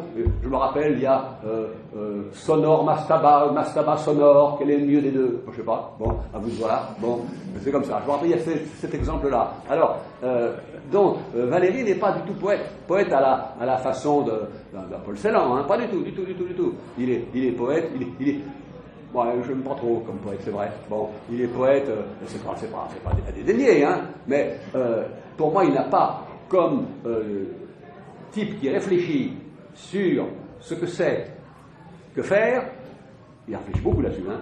Il est inouï par rapport à ce que ça donne quand il fait vraiment des poèmes. Bon, c'est la cantate au Narcisse, bon, je dis pas qu'il n'y a pas de belles choses, hein, n'exagérons pas, mais il m'intéresse plus comme, je sais pas comment dire, comme il est ultra philosophe, non, il n'est pas ultra philosophe, je sais pas, j'essaierai de donner un nom. Bon, alors, revenir comme poète. Bon, on peut revenir comme contemplatif. On peut revenir comme militant. On peut revenir comme analyste. Bon. L'analyste, il servira à quoi? D'abord, il a fait lui-même une analyse, l'analyste. Hein. D'ailleurs, il est allé faire un tour vers le fond. Bon, ce que je vous l'ai dit tout à l'heure. Bon. Et donc, il a un petit peu glané quelque chose du côté du pas très clair. Bon. Et quand il revient, il sait qu'il y a un point qu'il faut retisser, c'est ce qui se passe entre père et fils, pour soi-même, pas pour les autres, pour soi-même. Comment chacun, ça se passe entre père et fils, ou entre mère et fille, ou entre mère, fils, père, tout vous voulez, toutes les relations que vous voudrez. Bon, puisqu'on est à la façon de père, sa mère, bon, il y a un très beau texte de Nietzsche là-dessus. En tant que mon père, je suis déjà mort. Vous connaissez ce texte, c'est magnifique, magnifique. Bon. Donc, je trouve que l'analyste est, non pas que c'est un ancien philosophe, ça, c'est une banalité de ça. Je sais bien qu'il y a des tas d'agrégés de philo qui sont analystes. C'est pas ça dont je parle. Pas du tout, pas du tout. Je parle de ce que c'est que avoir dépouillé intégralement sa comment je dirais, sa poussée intérieure, son drang, poussée intérieure, qui est le penser, qui ne se sent pas de limite, parce que ce dont il veut s'emparer, c'est de l'infinité, et que là, le scénario n'est pas bon, et qu'il n'y arrivera pas, et qu'il n'en servira que des brumes et de l'obscur. Bon. Mais, à la faveur de ça, il aura compris, l'ultra-philosophe, hein, il aura compris que s'il revient, il faut qu'il revienne avec une nouvelle mine. Bon, en troisième posture, il peut revenir comme militant. Alors, comme militant, il sait que l'essentiel, sinon s'il ne le sait pas, c'est pas un militant, il sait que l'essentiel réside dans une certaine opacité et de l'organisation et du lien social. Il y a quelque chose qui est jamais clarifiable complètement dans ce qui fait une communauté en lutte, hein. Quelque chose qui échappe et dont il faut tenir compte. Bon, on ne peut pas, je ne dis pas que ce soit ésotérique, mais quand même, il y a quelque chose. J'ai connu il est aujourd'hui professeur à Strasbourg, bon, à la fac. Bon, il a été, c'était maoïste, mais dur, bon, et il a consenti à une obéissance obscurantiste inouïe. Il a consenti à l'obscurantisme de façon inouïe. Bon, j'en dirai pas plus, c'est un homme qui est mon contemporain, un peu plus jeune. Bon, mais ce qui veut dire que la formation militante ne peut pas être simplement rationnelle. Peut-être aucune formation d'ailleurs. Bon. Et je pense qu'il y a au cœur même de la lutte humaine, un obscur qui ne se clarifie pas. Bon. Il faut qu'il y ait dans les choses importantes un noyau de nuit, c'est une expression aussi de Nietzsche, un noyau de nuit infracassable. Bon. Et puis, ce que j'appelle un contemplatif. Bon, un contemplatif, vous savez, ce qui le menace le plus, c'est d'être trompé par le diable. Hein. Ah oui, ça, bon, vous voyez la tentation de Saint-Antoine. Bon, la tentation est évidemment. Quelle est la pire tentation? Ben, c'est évidemment de prendre l'erreur pour la vérité et d'être séduit par l'erreur plus que par la vérité. Bon, etc., etc., je peux continuer. Bon, par conséquent, il ne faut jamais oublier, ou bien c'est pas un bon contemplatif, c'est un naïf. Il faut jamais oublier que tout contemplatif doit soupçonner qu'il est peut-être en présence non pas de la chose, mais de sa pire corruption qui ne se voit pas. Par conséquent, par exemple, imaginez que la raison soit intégralement perverse. Imaginez que le sens soit intégralement pervers. C'est-à-dire que vous jouissiez du fait que c'est précisément le renversement de valeur qui fait la valeur. Si vous jouissez de ça, par exemple, si c'est pour le sens, ce sera le non-sens, bon, ou l'insensé, tout ce que vous voulez, j'en sais rien, hein, je prends des hasards, des mots, bon. Mais toujours soupçonner, c'est simplement une référence, si vous voulez, au malin génie. On ne peut pas faire l'économie de la figure du malin génie quand on pense. À savoir que tout ce que je vois dans l'évidence la plus claire, c'est ce qui manquait à notre ami Edmond Husserl. Tout ce qui est donné dans l'évidence, bon, dans l'évidence du chariot en os, je sais bien tout ça, hein, bon, eh bien, ça peut être envoyé en l'air par le soupçon qu'on est peut-être trompé précisément sur le point de l'évidence maximale. Bon, alors, quand il s'agit de la corruption de ce qui... Il y avait un adage, il y a un adage scolastique qui est célèbre et qui est formidablement explicite. Corruptio optimi pessima. La corruption du meilleur est la pire des corruptions. Bon. Et il faut donc prendre toujours l'hypothèse que le meilleur... Alors, c'est très difficile. Je n'arrive pas bien encore à comprendre suffisamment clairement ce que c'est que cette opacité de la corruption. Bon. Je sais bien qu'il y en a, mais je ne parle pas de la corruption simplement, comment la financière, tout ça, bon... Parce que simple, ça. Bon. Non, je parle de la corruption, d'abord qui touche, qui vient... C'est difficile de définir la corruption, parce que, bon, il y en a une définition chez Aristote, je sais bien, mais elle ne m'a jamais bien satisfait. Il n'était pas très bon là-dedans, à mon avis, pour comprendre la corruption. Bon, c'est le fait que le fruit pourri, quoi. Bon, mais ça, d'accord, je comprends bien, mais qu'est-ce que c'est que la corruption du droit, par exemple? Qu'est-ce que c'est que la corruption de la loi? Qu'est-ce que c'est que la corruption de la raison? C'est à la fois elle-même et la chose elle-même, et ce qui vient radicalement, c'est pas de la contredire au sens logique, c'est de la réduire, de l'entamer, il y a quelque chose de l'intégrité de la chose qui n'est plus là. Bon, attendez, c'est la vérité sans la vérité, etc. Bon, je n'ai jamais trouvé de choses qui m'aient complètement satisfait sur l'expérience, sauf le malin génie qui fait que ça ne dure pas longtemps l'hypothèse, hein, chez Descartes. Heureusement qu'il y a un Dieu bon, etc., qui fait que ça reste une hypothèse. Mais si il n'y avait pas un Dieu qui n'est pas trompeur, lui, on serait sous le coup du Dieu trompeur. Bon, à savoir que notre esprit a la puissance de forger un autre esprit capable de tromper le premier. Bon, donc on peut se tromper soi-même. Bon, et sans le voir, et intentionnellement, et sans en subir, enfin en subissant énormément les conséquences, mais sans s'apercevoir que c'est soi-même qu'on est en train de duper.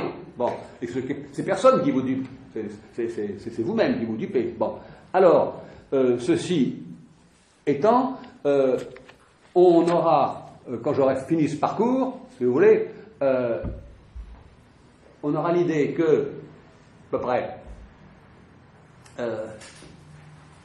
on ne peut pas, alors, on ne peut pas faire l'économie des moments qui sont dénoncés dans la critique de la raison pure, mais Kant a raison, quand il le sait très bien, bon, que la dialectique transcendantale, logique de l'illusion, est inévitable, bon, et que, mais elle est seulement inévitable, mais elle est bénéfique, autrement dit. C'est ça qui est intéressant, c'est que l'esprit gagne, la pensée gagne à avoir été soumise à une situation, disons, parfois plus que de tentation. Bon, parce qu'il n'y a rien de plus embêtant, en principe. Je ne sais pas, dans le fond, si c'est embêtant, je ne sais pas. Si on prend ce qui semble vrai, simplement ce qui semble pour le vrai. Bon, ça peut suffire, ça peut suffire. Bon, Pourquoi s'embarrasser? Alors, Platon a l'idée que si on se contente des eidolâ, c'est-à-dire des semblances de vérité, c'est pas fécond. Autrement dit, on ne sera pas fécond. Si on a eu rapport à la vérité elle-même, on sera fécond. Et l'indice de la distinction entre les deux, c'est la fécondité. Bon. C'est intéressant ça, parce que si vous l'appliquez à ce que c'est qu'un artiste, un artiste, bon, c'est compliqué la fécondité d'un artiste, hein, c'est très compliqué, mais c'est le problème qui m'occupe là, à savoir que ça a été fécond pour nous de fréquenter des choses qui étaient des bulles de savon, disons, à connaître. On peut les penser, hein, à connaître on ne peut pas. Bon, on accouche de rien du tout. Bon, si on veut connaître, je sais pas moi, l'intérieur des choses, ça ne veut rien dire. Bon, les choses n'ont pas d'intérieur. Bon. C'est ce que Kant dénonçait comme la plus forte tentation de chimère. Bon, vouloir connaître l'intérieur. Bon, et Hegel aussi insiste là-dessus. Il dit ce type qui veulent toujours entrer dans le temple comme ça. Bon, il croit qu'il y a vraiment du vrai là-dedans. Bon, ou bien l'autre, il Ranol qui veut rester sur le parvis. Bon, il faut être sur le parvis et entrer et voir qu'il n'y a rien de formidable et on en ressort. Bon. Alors. Bon, je vais reprendre un tout petit peu de 3 points, parce que je ne vais pas entamer le parcours, il est un peu long, mais je voudrais vous indiquer 2-3 points encore. Bon. Alors, je suspends donc la question du rapport époque et philo, et j'ajoute une définition à la Flaubert, donnée dans, je ne sais pas, il ne la donne pas Flaubert, celle-là, mais à la Flaubert, comme dans le dictionnaire des idées reçues. Bon, l'époque, je la définirais par être de la sienne. Bon, faut pas être d'une autre époque, il faut être de la sienne. Bon, ce qui est très difficile d'être de la sienne. Parce qu'on a des morceaux qui sont derrière et des morceaux qui sont devant, mais de la sienne, c'est très difficile. Bon. Et la philo, 2 points, toujours bien plus compliqué que ça. Vous savez, les gens qui disent, c'est bien plus compliqué que ça, la philo. Bon, ben, c'est une assez bonne définition, je trouve. Flaubert, il dirait ça, je crois. Bon, à savoir que... Alors ça, bon, je laisse, j'y reviendrai. Bon, il y a une question qui m'intéresse et qui est la question de la présupposition. Évidemment, si je vous avais proposé ça comme sujet, vous auriez trouvé ça un peu raide. Et c'est comme on dit un peu vulgairement, c'est pas très vendeur, la présupposition. Bon, sans doute intéressant, mais enfin quand même. Bon. Et cependant, c'est une affaire très, très importante parce que c'est l'ennemi mortel de la philo. Bon, l'ennemi mortel. Bon, à savoir que si vous consentez à de la présupposition, et je prends un exemple, Derrida ne consentait même pas à reprendre tel quel les mots de Husserl. Autrement dit, il ne voulait pas présupposer d'avance le sens des mots, il voulait que ce soit lui qui, d'une certaine façon, le redonne. Bon, en ce sens-là, il avait un véritable, vrai geste de philosophe. Bon, mais il ne reprenait rien. Et je le fais depuis longtemps, ça, que si vous reprenez, vous êtes un perroquet. Bon, perroquet. Bon, Dieu sait si il y a un analyste célèbre qui en a fait beaucoup de perroquets. Bon, beaucoup. Bon, c'est leur faute à eux. Hein.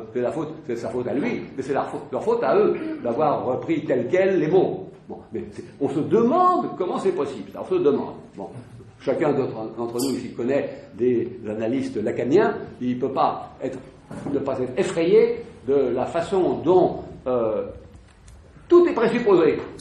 Alors, c'est la parodie de la philo. Alors, c'est plus, pas un mot de philo là-dedans. Bon, si vous savez d'avance qu'il y a la structure, etc., bon, vous pouvez en faire l'usage. L'usage, c'est pas grave. Bon. Alors, la présupposition, je dirais que il y a de la philo pour réduire la présupposition. Et le mot être que vous connaissez, le mot être, dont on ne sait pas trop bien ce que ça veut dire quand même, hein, c'est le nom de la présupposition minimale qu'on fait toujours. Ou qu'on ne fait plus toujours, précisément. Par expression. exemple Lévinas, ne fait plus la présupposition qu'on ne revient pas sur la question de l'être. Bon, que c'est, précisément, il entame cette présupposition. Bon, quelle est la présupposition de tout le monde a un peu de présupposition, hein, parce que c'est-à-dire un peu de dogmatisme, c'est-à-dire un petit peu de choses qui n'a pas été repassées à l'épreuve de la critique, à l'épreuve, etc. Bon, on ne peut pas le faire. Bon, on ne peut pas le faire. Bon. Mais il est important de savoir la part de présupposition qu'on s'accorde. Bon, vous pouvez vous accorder, c'est pas idiot, on peut s'accorder sur une chose, et s'accorder une chose, que tout est déjà là, en place. Bon, il y a des arbres, il y a des oiseaux, il y a la maison des sciences de l'homme, il y a, etc., etc. Il y a tout. Le monde est complet, et par conséquent, il n'y a rien à ajouter, et ça marche, ça va. Hein. Bon, alors, l'empirisme et la philosophie qui acceptent la plus grande présupposition. C'est pas idiot. Présupposition totale. Tout ce qui doit l'être présupposé l'est. Alors, quand on regarde Fichte, par exemple, ou Descartes, ce sont des philosophes qui ne remettent pas le langage en question. Bon. Et il y a des gens, je sais, qui disent « Ah, ils ne sont pas radicaux ». Mais la radicalité est parfois idiote. Hein. Bon, il y a des moments où il ne faut pas être radical. Il faut du flair pour être radical. Là où il faut l'être, c'est bon. Là, il ne faut pas l'être. Bon, on ne peut pas se dispenser de flair en philo. C'est pas moi qui invente le flair. Hein. C'est socratique, le flair. Bon, et le nez, c'est nietzschéen. Bon, mais c'est très important. Attendez, plutôt qu'aller se cogner et se fracasser sur un obstacle, il faut flairer il faut flairer la voie qui va être plus la vraie que celle qui ne sera pas vraie. Il faut flairer qu'il va y avoir des embûches et qu'il va y avoir des apories à Tire-Larigot. Bon, si on ne le flaire pas d'avance, mais alors, je vous ai raconté cette définition que Brunswick-Beul, je vous ai dit, donnait d'Aristote. C'était un rat dans le labyrinthe de la vérité, mais comme il n'était pas malin, il se cognait partout. Bon, et par conséquent, il dessinait le labyrinthe. Tandis que celui qui est initié, il file tout de suite, il ne vous donne aucun renseignement. Bon, eh bien, c'est un peu ça, alors, la présupposition. Alors, ça, je laisse, bon, j'y reviendrai, je laisse, bon, pour aujourd'hui, je laisse ça. Bon. Alors, il y a un point que je voudrais analyser tout de suite, c'est, je donne quelques points de précision, je ne peux pas en donner plus là, hein. Bon, attendez, voilà, je voudrais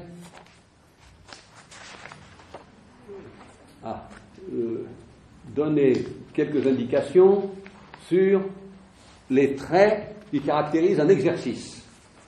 Bon, alors, ce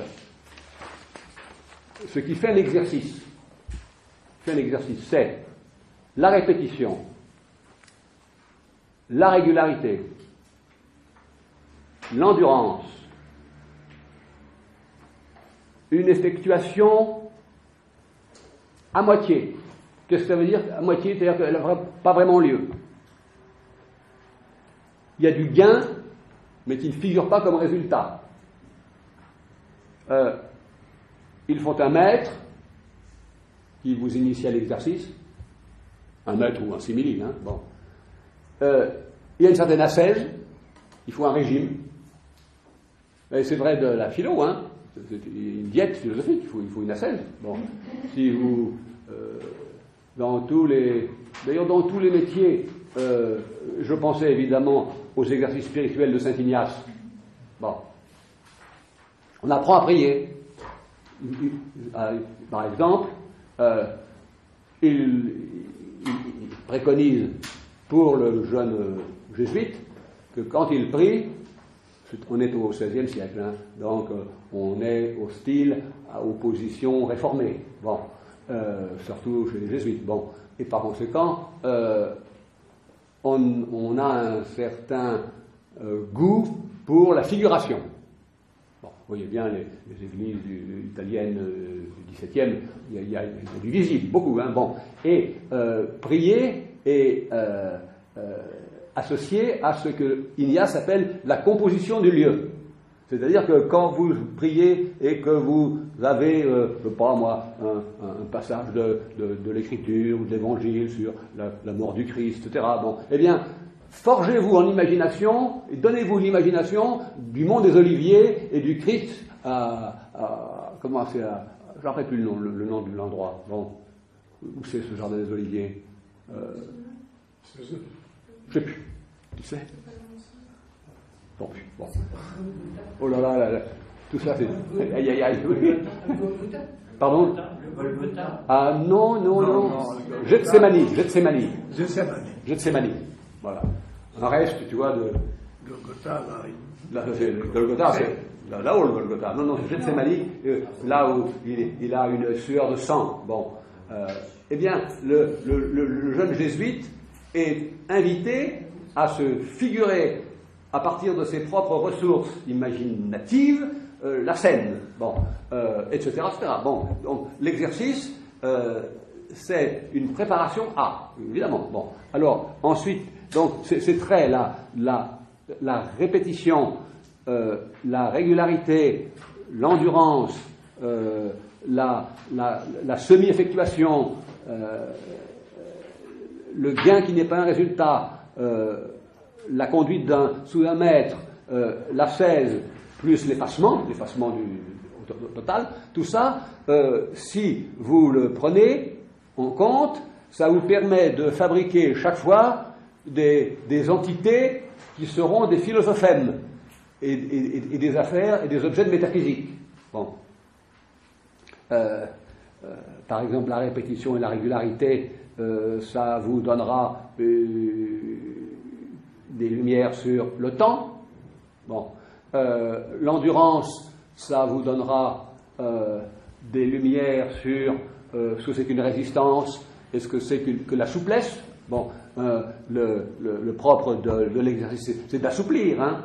Autrement dire, de rendre moins rude, moins raide. Bon. Étant admis que la résistance n'est pas une bonne chose là-dedans. Bon. Il ne faut pas résister. Bon. Alors, ça vous avez compris. Donc, mon projet est de distribuer. Il y a plusieurs distributions des objets de philosophie, hein. Bon, c'est-à-dire de ces pseudo déterminations qui sont très très consistantes verbalement, mais qui, bon, à savoir, il y a une première famille qui est la famille des repères. La première famille, tout ce qui relève des repères, bon, le point de vue, le pôle, etc., bon, et qui correspond à « je suis perdu ». Bon, je suis perdu, c'est un des premiers états d'esprit d'être philosophe. Je suis perdu, je ne sais pas où sont les coordonnées. Bon. Deuxièmement, il y a une deuxième famille d'objets qui est la pierre de touche pour savoir si c'est du réel ou pas. Bon. Où trouver la pierre de touche qui me permet de savoir si c'est du vrai ou du flan. Bon, il faut avoir ça. Bon, troisièmement, il faut flairer si on s'engage dans une aporie ou pas. Mais on peut gagner à tâter de l'aporie. La métaphysique d'Aristote vous dit engagez-vous dans l'aporie. Bon, mais prudemment. Bon, et enfin, il y a un dernier objet, une dernière famille d'objets. Les familles, ce sont des familles. Hein, bon, c'est qu'est-ce que c'est qu'être dans le rythme? Bon. Qu'est-ce que c'est qu'être dans le rythme? C'est très important, ça. Bon. Si on est à contre-temps, on aura des résistances tout le temps. Bon. Comme j'ai souvent constaté, par exemple, Sartre, qui est un type qui n'est pas dans le rythme des processus. Il n'a que des problèmes. Bon, il ne rencontre que des problèmes. Avec l'autre, avec le Parti communiste, avec Cuba même, avec la littérature, avec Baudelaire, avec Mauriac, etc. Il ne rencontre que des problèmes. Bon, à la différence, par exemple, d'un homme comme Bergson, qui était diplomate au point qu'il s'ingéniait à ne jamais rencontrer de problème. Bon, vous savez bien que l'intention bergsonienne, c'est de dissoudre les problèmes. Et dissoudre les apories, évidemment. Et par conséquent, la vie bergsonienne qui est une vie positive. Bon, pas du tout une vie dont, encore qu'il fasse tourner les tables, hein, qui fait tourner les tables. Bon, donc, ah oui, Il a donc sa part d'ombre. Bon, mais elle n'est pas officielle. Bon. Mais il est pour quelque chose quand même qui est plutôt lumineux. Plutôt lumineux. Bon, c'est un élu lumineux. Bon, il sait bien qu'il propose une façon difficultueuse de penser, je le cite là. Difficultueuse de penser. Donc, il sait bien que l'élan vital, c'est pas comme ça un truc qui se comprend facilement. Bon, il faut avoir dépouillé toutes les résistances, être passé par tous les objets de la famille philosophie, etc., etc. Bon, mais il est important de comprendre que si on n'est pas en rythme, on n'a que des blocages. Bon, et la bonne façon de ne pas être en rythme, c'est de poser des questions à tort et à travers. Bon, parce que là, ça casse le rythme. Bon, d'où la prudence qu'il faut pour poser une question, pour s'assurer que vous ne cassez pas le rythme. Vous savez que si on faisait une histoire de la philo, une qui m'intéresserait, parce que pour me raconter que ça commence par les premiers Grecs, ça poursuit par ceux qui viennent après, etc. C'est intéressant, ça. Mais si on faisait une vraie histoire, bon, la philo, elle commence par le fait qu'elle n'est pas une affaire de langage, du tout. Elle commence avec les sophistes, le langage. Bon. Mais il faut être philosophe, c'est être en rythme avec le rythme du cosmos. Et que la philo, c'est le rythme du cosmos lui-même. Lui-même. C'est pas un discours sur le cosmos qui est de la philo. C'est le cosmos en tant qu'il obéit à des règles et qu'il est un nous incarné, un nous matérialisé, hein, un Anaximandre, bon. Et un Anaxagore. Bon, à savoir que le nous, c'est-à-dire l'intelligence. Je ne sais pas comment traduire. Hein. Intelligence. Pardon? Intelligence. L'intelligence, l'intellect, oui, c'est ça.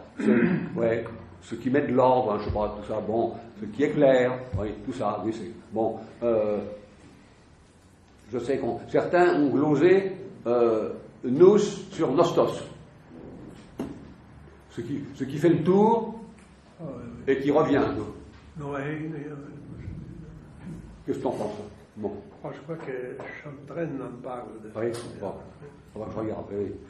Bon, donc le nous, il n'est pas au-dessus, hein, bon, il est c'est le monde lui-même. Bon, par conséquent, on a beaucoup de mal à comprendre que la philo a commencé matériellement. Et c'est pas du discours. Bon, après c'est du discours. Hegel, c'est du discours, c'est un enchaînement de phrases. Bon, pas seulement d'ailleurs. L'institution n'est pas que des phrases, hein. Bon, mais pas seulement. Bon, mais c'est un type de réel très, très particulier, l'institution, hein. Bon, d'ailleurs intéressant, très intéressant. Bon, qui n'est pas du tout dans l'opposition réelle-irréelle. Bon, très difficile de donner exactement le statut de réalité d'une institution, hein. Bon, et c'est elle pourtant qui garde les bords d'une époque, hein. Donc c'est très très important. Bon, alors je voudrais ajouter ceci, c'est que si je faisais une vraie histoire de la philo, à mon avis, il faudrait commencer par tous ceux qui, je dirais, localisent la philo dans les processus matériels eux-mêmes. Bon. Et on est en train, en ce moment, de revenir à ça, c'est ça qui est singulier, avec, j'ai l'impression, je vais vous faire une fausse citation, je pense qu'elle a dû être faite déjà 10 fois, mais quand je l'ai dite, on m'a dit non, bon, ben, vous allez voir, bon, l'homme n'est qu'un robot, mais un robot pensant. Bon, pour ceux qui aiment Pascal, ils disent tiens, qu'est-ce que c'est que ça? Bon, mais c'est un roseau d'habitude, hein. Donc on est passé de la nature, du naturel, à l'artefact technologique. Bon, alors un robot pensant, c'est un robot qui est moins performant que le robot, évidemment, parce que penser c'est un détraquement du robot, c'est évident ça. Bon, un détraquement intéressant, mais un détraquement. Bon, par conséquent, j'ai le sentiment que on pourrait écrire une histoire de la philo qui trouverait que nous sommes à nouveau des sortes de présocratiques. À savoir, à ceci près, que nous ne savons pas bien, nous, être, comme les stoïciens savaient l'être, conformes au rythme du système. Nous, on ne sait pas. Bon, peut-être que c'est difficile aujourd'hui d'être conforme au rythme. Mais si on est conforme au rythme, quel est ce rythme? Bon, peut-être qu'il est dévorant, vous me direz, ce rythme. Il n'était pas dévorant, peut-être, je ne sais pas, hein, quand même chez Empédocle, le rythme, hein, il y a quand même philia et naïkos, hein, quand vous êtes dans la haine, ben, vous êtes broyé. Hein, bon, donc, pour naître, il faut qu'il y ait du broyé. Bon, par conséquent, c'est pas de l'eau de rose, hein, c'est pas de l'eau de rose. Bon, les professeurs pratiques, ils savent ce que c'est qu'une force. Bon, et une force, si vous êtes là, qu'elle tombe sur vous, ben, tant pis. Bon. Mais je pense qu'il y a ce serait, bon, pas du tout faire une philosophie des robots, alors là, on ne m'intéresse pas du tout, mais de dire que les robots, dans leur fonctionnement, sont le philosophé aujourd'hui, ça m'intéresserait. Alors, il y a qui vont hurler au charron, évidemment. Mais comment ça? Vous êtes fou? Non, je ne suis pas fou. Bon, je ne crois pas. Bon.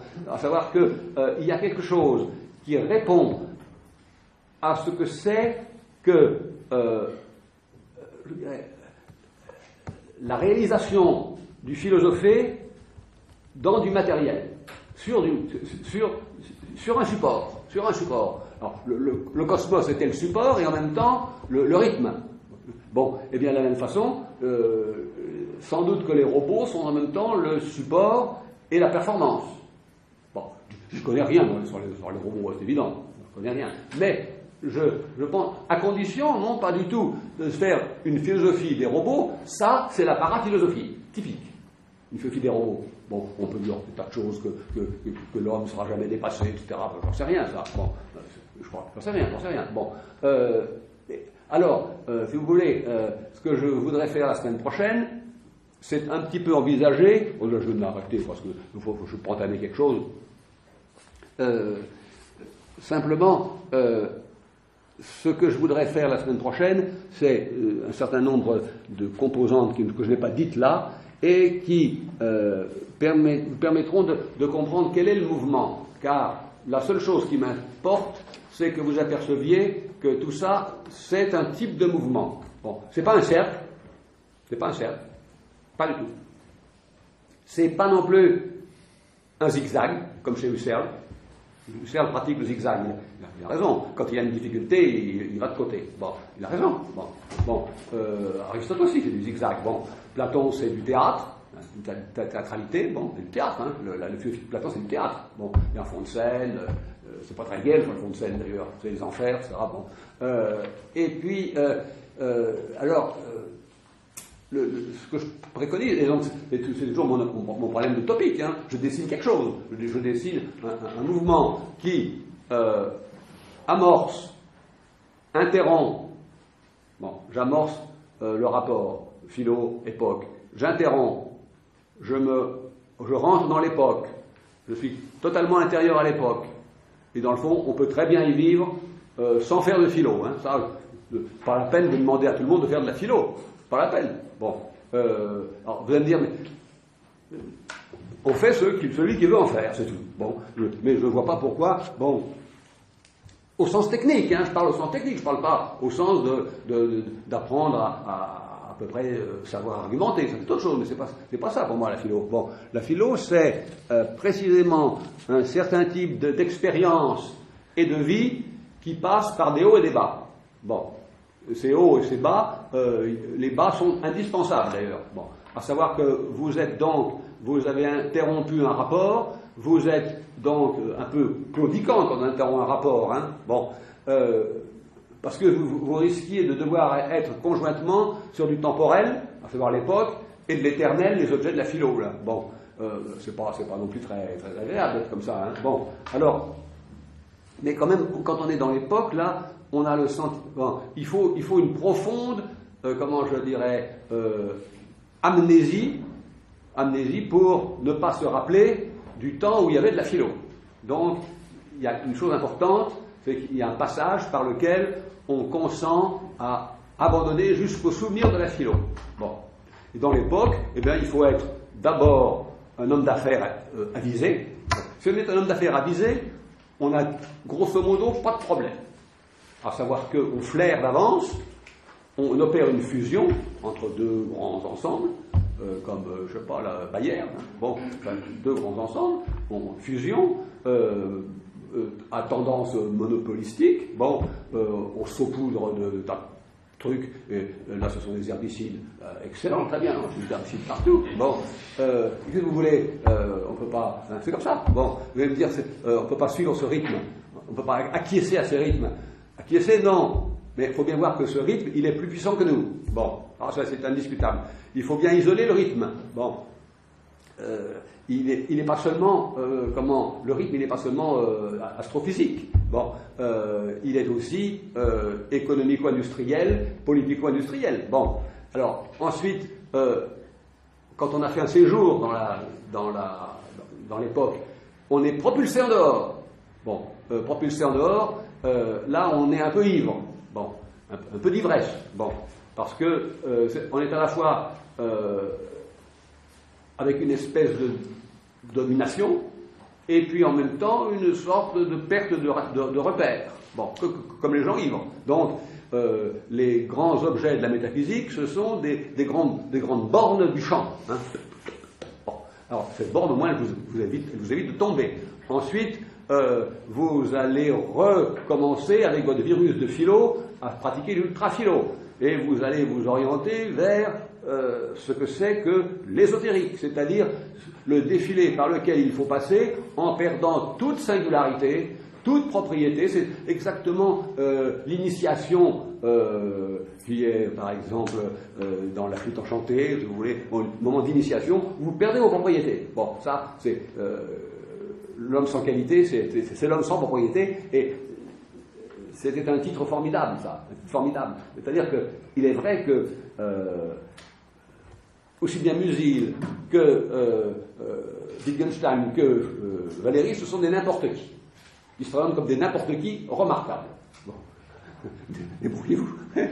Bon, et donc, Monsieur Test, c'est un n'importe qui, c'est vous et moi remarquable. Hein, enfin, vous et moi, mais un petit peu surélevé quand même. Bon. Alors, vous êtes retitillé par ça, bon, et puis vous êtes titillé par le fond et l'obscur, et puis, alors, ou bien vous vous abandonnez au fond et à l'obscur, ben, vous y allez, tant pis, hein, bon, ça donne pas grand-chose, ça, ça donne Gurdjieff, par exemple, vous voyez ce que c'est, Gurdjieff, c'est, ouais, moi, ou bien, il y a un type que j'en ai lu autrefois, mais j'en ai pas lu assez, c'est le russe, là, Chestov. Il faut que je relis. Il faut que j'achète là. Je l'ai perdu. Je perds les livres, honnêtement. J'avais la pensée du dehors. Je sens bien que ça va m'intéresser, ça. Bon, mais il est un peu obscur, lui, hein. Bon, très obscur même. Bon, mais il est exemplairement ce que j'appelle un un archi-philosophe là. Bon. C'est-à-dire au-delà de la philo, complètement. Bon, c'est fini. Bon. Et puis, il y a le retour dans... Donc, c'est pas un cercle au sens de... Vous ne retrouvez pas vous ne retrouvez pas votre vieille peau, vous ne retrouvez pas... L'époque n'est plus la même, hein, bon, mais vous pouvez intervenir, mais en ayant renoncé, cette fois-ci définitivement, à ce qu'on appelle techniquement la philo. Vous avez renoncé. Bon, alors voilà, il faut... Bon, c'est mon idée, c'est qu'un jour, comme toutes les amours, hein, il faut qu'elles cessent. Bon, c'est Ménélas qui dit ça. Ménélas, hein, c'est sous ton contrôle, on se lasse de tout, même de l'amour. Non, ça te... Il avait Hélène. Ah oui. C'est Nicole qui me disait ça tout le temps. Bon, on se lasse de tout, même de l'amour. Bon, on se lasse du beau d'ailleurs, c'est vrai. On se lasse du beau, c'est vrai. Bon, de quoi ne se lasse-t-on pas? Bon, et moi j'en suis arrivé. Bonjour, je me suis arrivé à l'idée que même de la philo, il faut consentir à s'en laisser lasser. Bon, pour passer à autre chose. Sinon, on reste cramponné dans ce va-et-vient entre l'obscur, on ne comprend plus rien, on repasse des défilés interminables, etc. Bon, donc, oui, c'est une sorte...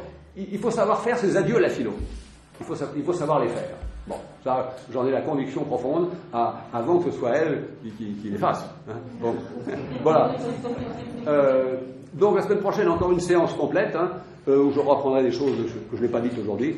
Et puis la dernière séance, la semaine prochaine, je vous donnerai des enveloppes, comme je fais d'habitude. Hein, parce que j'appartiens non pas à mon temps, là, pour le coup. Hein. Non. Je suis pas de mon époque. Dans le sens empirique. Oui, oui. Ah oui, bon, enfin, qu'est-ce que tu veux? Il n'y a que ça aussi. Hein. J'ai pensé à ce que tu peux faire un peu l'histoire d'Ulysse. C'est vrai? Oui, Oui. Ulysse passe à travers la guerre. Oui. Après, il y a toute cette partie des ésotériques dans les voyages. Oui. L'urité, les cyclopes. Oui, oui, oui. Il rentre chez lui. Oui. Après, Et il repart, hein? Il repart. Ah oui, c'est vrai, ce que tu dis. il y avait quelque chose là. Tout à fait. C'est marrant, oui, oui, tout à fait. Mais Alors,